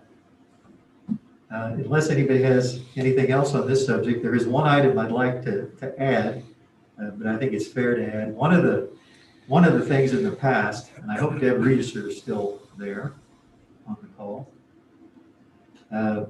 One of the things that we've pointed out a number of times over the years is that state legislation, while it might not, what seems like a good idea from that 30,000 foot level, when you get down to where that has an impact on counties, it can be kind of a real problem and potentially devastating in terms of loss of revenue. One of the best examples of that in recent history was the repeal of mortgage registration fee. That had been in place for 70 or 80 years, and it was created, it was enacted as a means of helping keep property tax levies low across the state.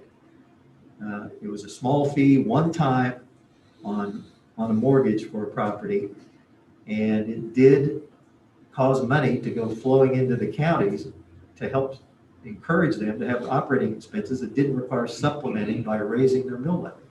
So Deb, I've invited Deb Register, the Riley County Register of Deeds, to provide some information on the impact that the repeal of the mortgage registration fee has had on Riley County to date.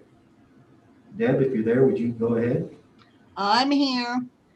Through today, Riley County has lost and this is just for this year, we've lost $1,085,000 in mortgage registration fee.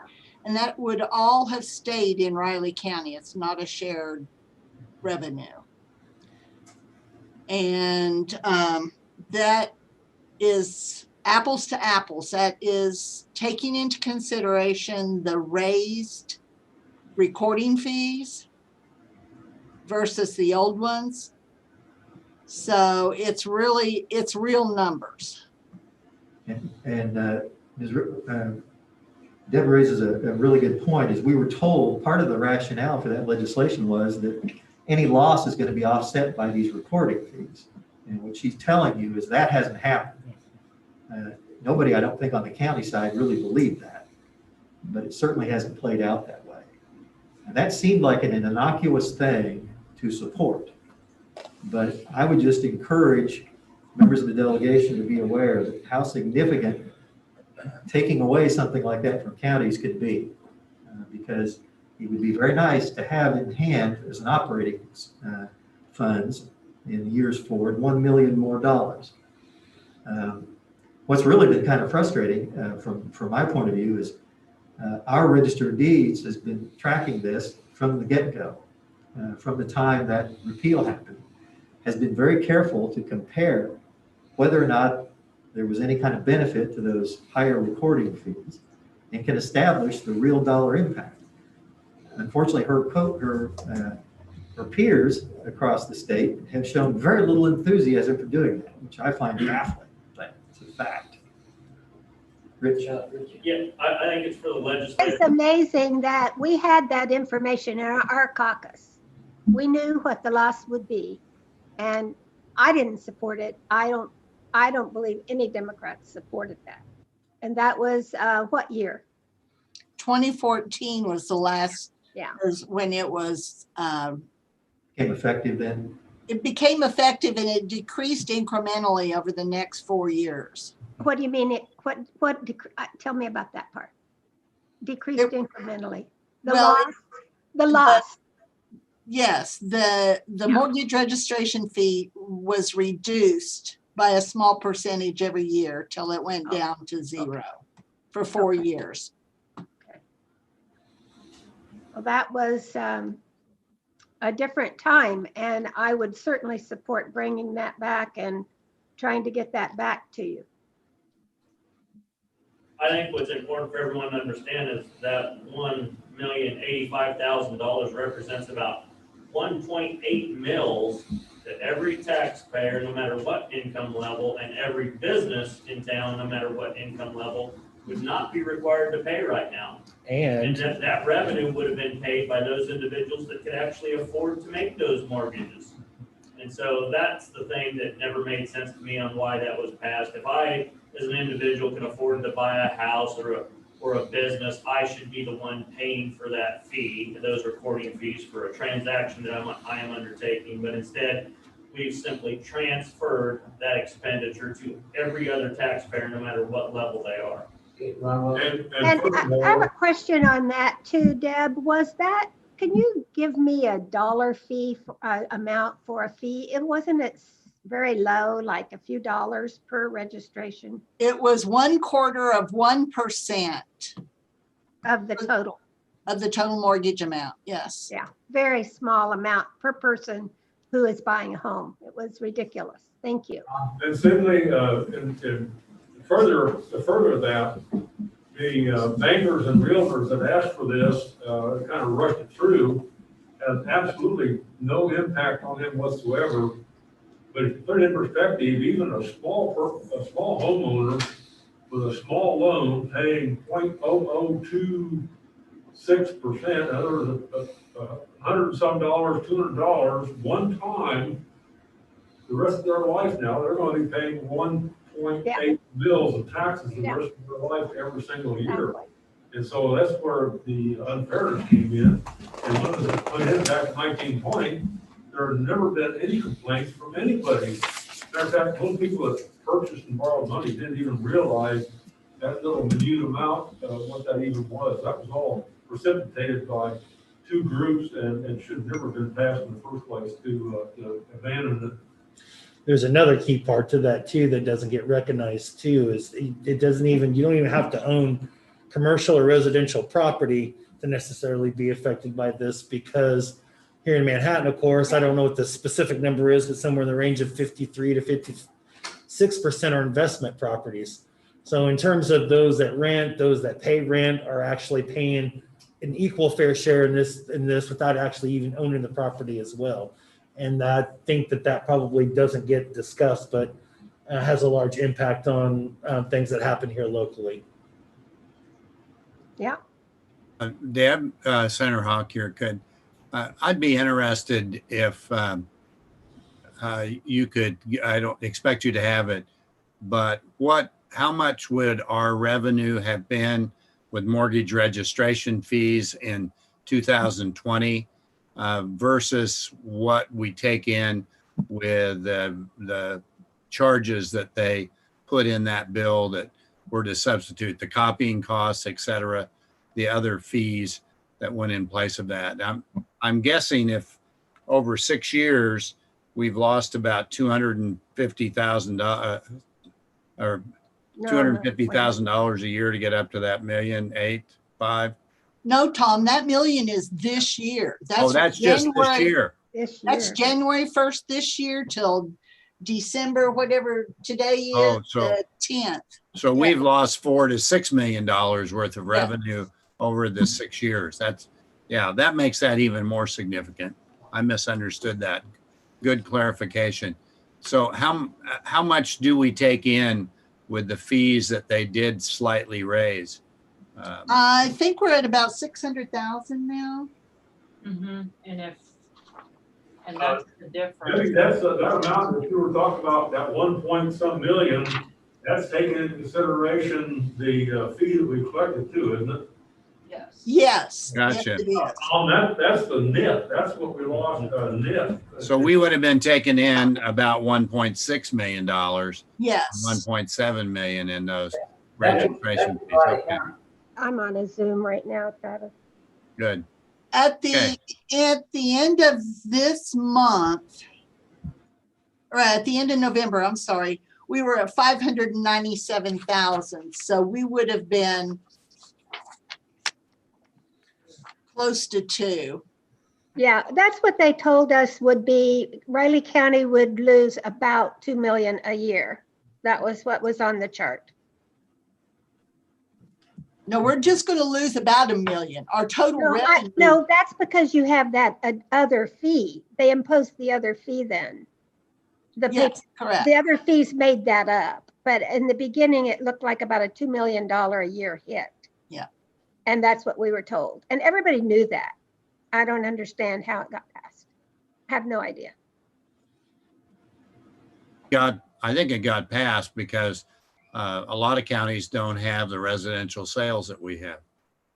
But it didn't matter to them. I mean, so it was no big deal either way. Didn't it get passed because it was bundled in with another bill? And it right at the end of the session, it was do or die for the other part of the bill. And it was just bundled in and it got passed that way. Could be. I can't Yes, remember. and Ron, I know we debated it on the floor though. I think yes. But Commissioner Wells is correct. There was a big push by 2 of the lobby groups for it. Yeah, They spent that's a right. fortune on getting that passed. Yeah. Huge television campaign, radio, nothing government can do in response. So, in any event, thank you, Deborah. Appreciate that. Quite welcome. And thank you all for the years I've worked with you. This is my sayonara. So. Oh my goodness, that's right. Well, congratulations. And Amy's going to take over and you'll be in good hands with her. And we're staying 6 feet apart. Socially distanced. Thank you. Thank you all. Debbie, thank you for the wonderful job you've done. And you all have helped me with my own personal problems that are often self-inflicted with my own registration. So thank you. I know you're leaving it in good hands. All right, next item on the agenda, do you want to go down to number 3? We've invited delegation members to give us comments. Basically, first, maybe a debrief on the 2020 legislative session, and then if you'd like, give us an idea, if you can, about what Riley County should expect during the 2021 session.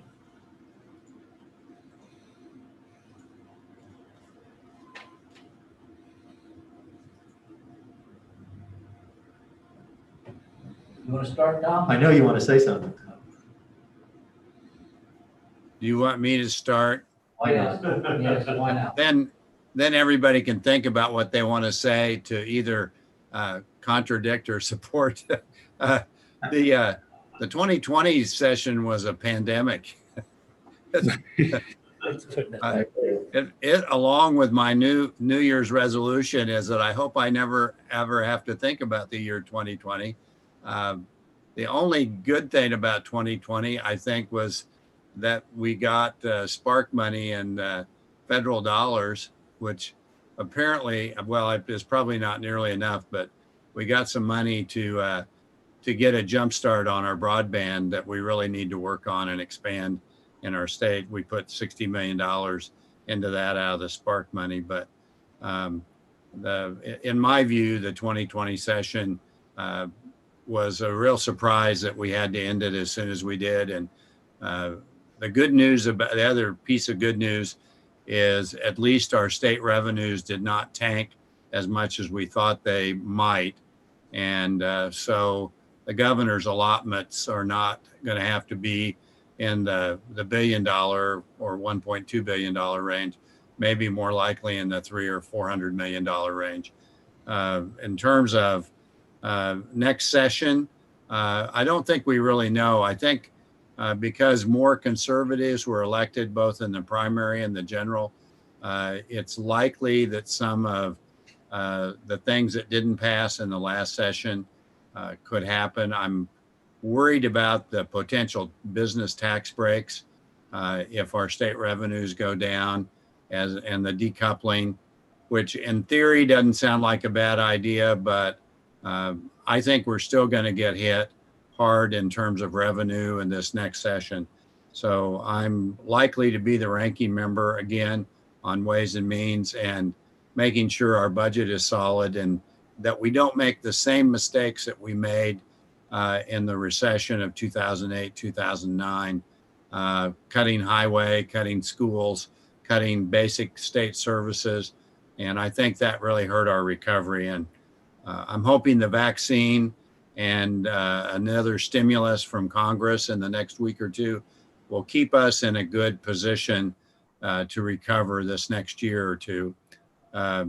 In terms of the county, I still like Ron Wells's idea of making sure we at least get a place marker for the local ad valorem tax revenue that's been 19, 20 years since we paid that, and the city county revenue sharing.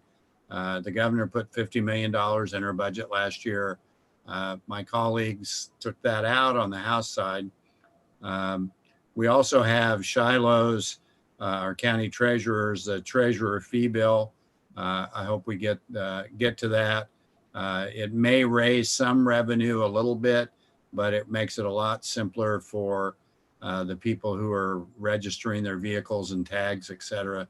And certainly keeps the county from having to subsidize the state as our #1 tax collector. Still don't want you to give up that duty, commissioners, but I think it could be a lot fair. So that's my contribution and hope. Thank you, Tom. This is Susie Carlson. And first of all, I want to thank Senator Hawk. He has worked so vigilantly with me, and it shows a great bipartisan effort. And of course, I only have a very small strip of Riley County, but with Senator Hawk's dominant help, we were able to get the Randolph roads funded. And so that is going to enable Randolph to get businesses and a housing development, hopefully, in there to expand them, which will help Riley County tremendously because we need some people coming this way. There's not a lot of places to go the other direction. And straight up Highway 77 has a lot of fabulous potential, and there's developers looking at that area for development in not only housing, but in business and industrial as well.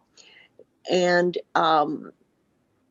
it's been a really strange year. It was extremely strange for me just being my first session or 2 sessions to leave the way we did.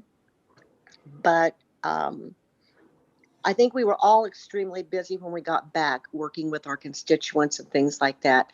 And I just want to thank everybody for being so willing to help. It's really hard to start, and sometimes you don't know where to turn to for answers or advice. And everyone on this Zoom has been more than willing to help, give advice, previous knowledge, things like that. So I'm excited about what has gone on. I'm really looking forward with things coming back with the airport in Manhattan.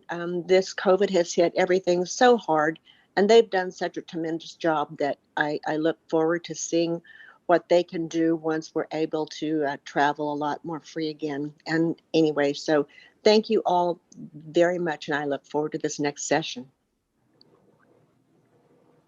Thank you. Well, I could speak up, I guess.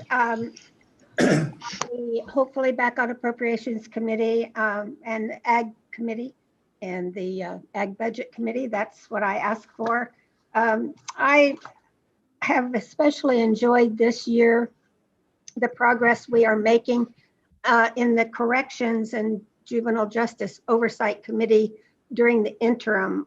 We are introducing, well, we are asking permission through the LLC or whatever we have to do to get about 6 bills introduced that were introduced last session and did not get through, that will do a lot to reduce our prison population and to ease the burden on our counties with the parole administrative things. And the bills were out there last year. I don't have their numbers right now with me, but one of the things we talked about, we were interested in reducing expungement fees that the counties have, or the county courts have been allowed to set expungement fees since 2008 on their own. And in order to, we'd like to fund the courts a different way because people who are in trouble with the law, obviously the funds grow short when they get out of prison, on parole, out of parole, and then they want the record straight so they can pick up their lives. The expungements are getting very expensive in some of the counties. We're looking at that. We're also looking at trying to do more with the work keys assessment in prisons so that we can get people educated and trained so that when they are released, they have ability to go to work. Working with Jack Alston over in Wamego on that issue. He's economic development director there, and he's very adamant that they've got people that need jobs, that need skills that they could be getting. And if they have the work keys assessment, it would help them to get a better paying job when they come out of prison. We've also looked at the punitive attitude that has been prevalent in the prison correction system over the legislature in the last few years.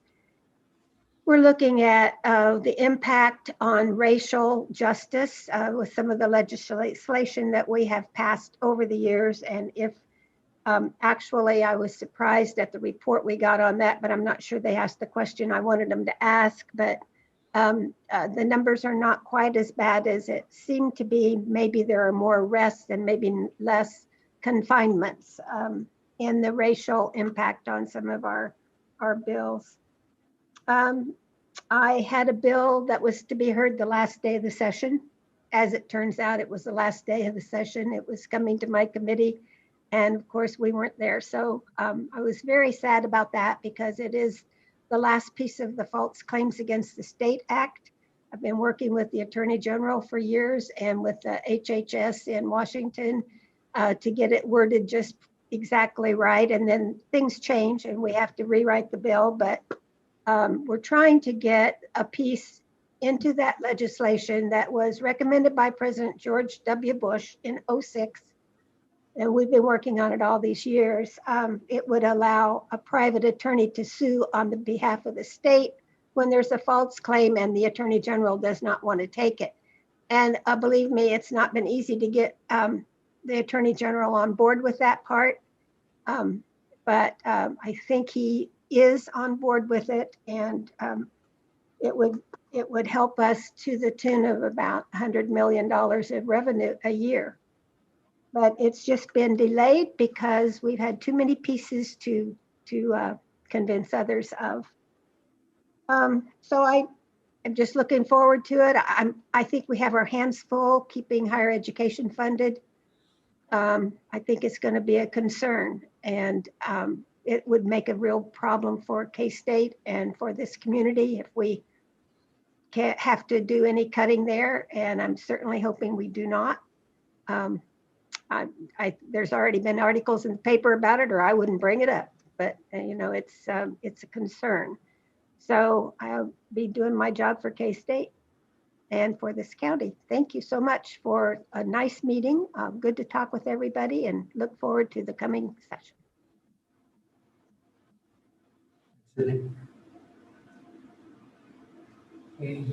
Who wants to be next? I guess I'll go if that's okay. This is Ron Highland.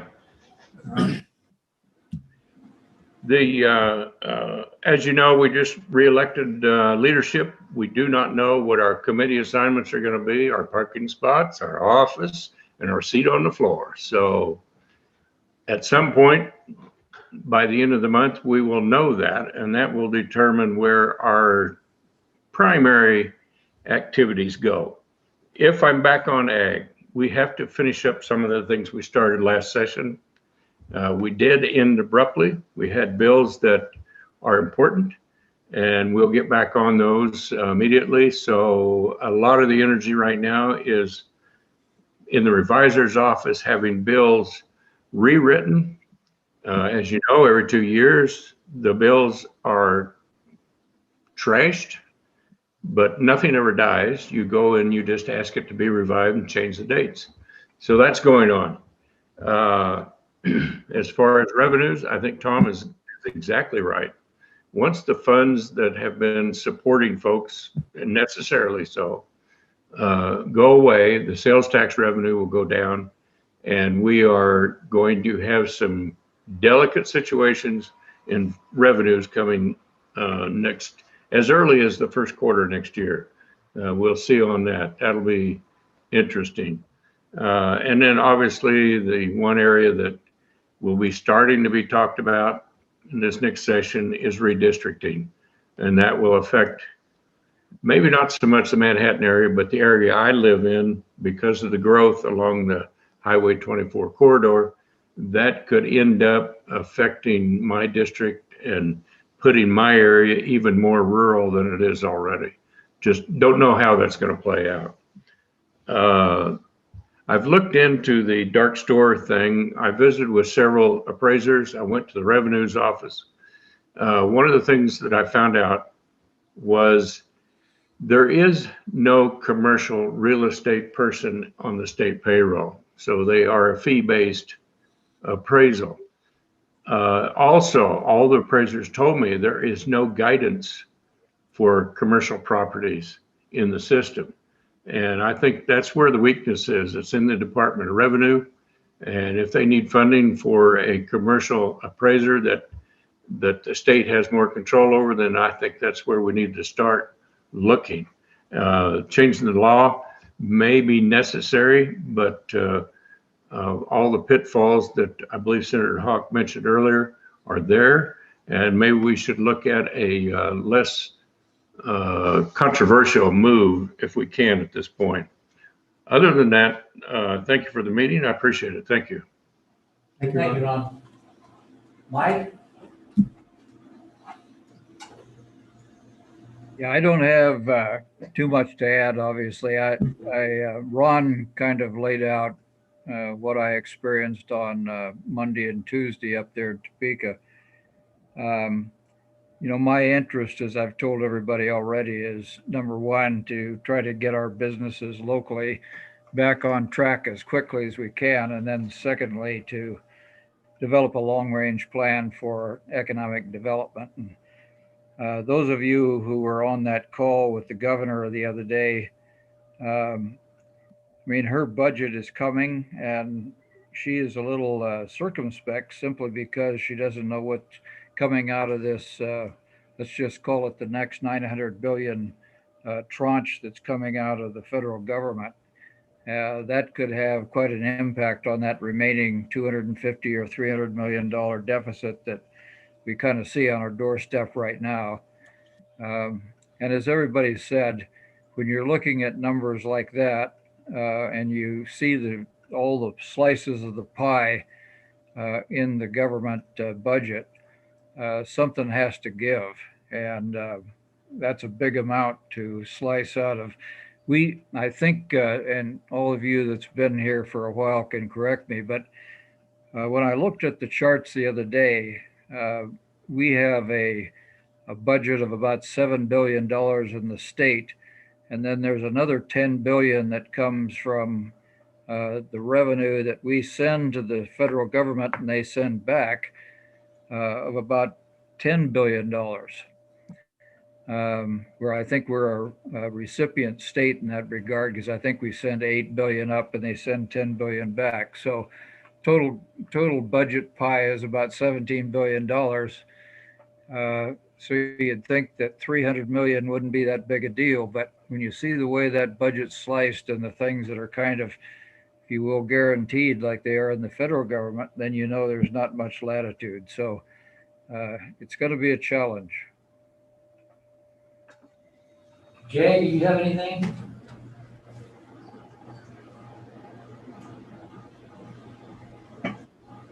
I do not have anything to add. I do appreciate you inviting me today, and thank you for your hospitality and inviting me to the session. Thank you. Bruno?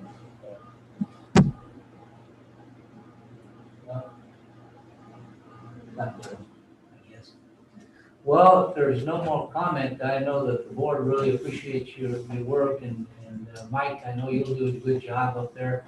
I read all about you, and you should do well on it, and I appreciate Sydney being there, and Tom Hawk and Ron Highland, and Susie Carlson. So I will leave you the mic now with Ron Wells. I want to thank everyone. This will be my last time meeting with the legislative group. This I'll be retiring at the end of the year. Main comments, I want to be sure to thank Senator Hawk again for everything he's done, the help he's given me, and in working bipartisan, which we're lacking sorely in this country right now. The LABTR was very important, and I kind of got stung severely early going into this summer when Representative Phillips told me, I'm sick and tired of hearing you talk about it, and we're going to do away with the statutes. And so I worked with Senator Hawk and got into Governor Kelly's group. We spent quite a bit of time there. Great job. Thought we were moving things ahead, but I learned when Representative Phillips told me that they were going to do away with that. I learned from several others,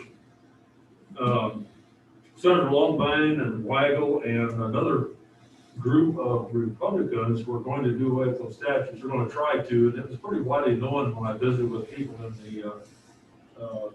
the Capitol building down there while I was down there. And that was very disappointing because, as one of our local senators said, back when I started this, if the Republicans were sincere about lowering the taxes, they should have all jumped on board right then, and in 4 years we could have accomplished something. So thanks to Senator Hawk, we got it moving and got some money, but then COVID-19 hit. So I'm hoping now going forward that the county commissioners, at least two, I know we've had one that ran for my position in February, said he was not in favor of the county getting that money. And the other one, basically a no-show. I don't even know what interest, hasn't shown any interest in being a commissioner, but we have two excellent commissioners, I think, coming up starting in January. And hopefully they'll be able to work with Senator Hawk and others to keep the LABTR in front of the government there at the state, and maybe someday we may get some of that money back, because the sole purpose of it, which some of the representatives told me that that they were afraid if we got the money, we spend it. If you read the statute, you don't get the money if you don't reduce the taxes by that much. It has to be dollar for dollar property tax reduction. And since you're making the budget ahead, you wouldn't have any way of knowing what you're going to do anyway. So it's a very worthwhile goal, I think, to try to get that LABTR money and the CCRS money returned back to the cities and counties. But thanks to everybody. I've really enjoyed working with you, Jay. I really enjoyed visiting with you and Tom and the whole group. I really enjoyed my 8 years and leading in the retirement here to get back to my hobbies. Thank you. John? Well, I guess as the only holdover moving into January, my discussion here won't be one of goodbyes necessarily, but one of focus of optimism and working ahead on some of the challenges and issues that we face. I know we'll have a pretty good board in place who's fully invested in what's happening here locally, pandemic and even pre-pandemic. I look forward to continuing my work and efforts with each one of you, whether it's elected representative in Topeka or Jay or legislative lobbyists. Look, really want to move things forward, really want to get past everything that we've dealt with in 2020 and get back to the things that we really need to consider for the long haul. And that's where I'm going to be. And anytime any one of you needs anything, please don't hesitate to reach out. We'll be able to converse one way, shape, or form on all those things that we face. And appreciate everybody being on today. I know this virtual means isn't optimal in these particular situations, but I think our discussion was good this afternoon and several different issues. And once again, just look forward to 2021 and working with everybody and getting the things that we need taken care of solved and moving forward. Do you have anything, Nancy? No. Okay. Well, thanks again, everybody. And commissioners, and this again, Ron and I will not be here after January, and so we're right at the beginning of it. So yeah, well, so thanks, guys. Appreciate it all. Thank you. Merry Christmas, everybody. Yes, Merry Christmas. Thank you, Ron and Marvin, for your service. Thank you. Thank you.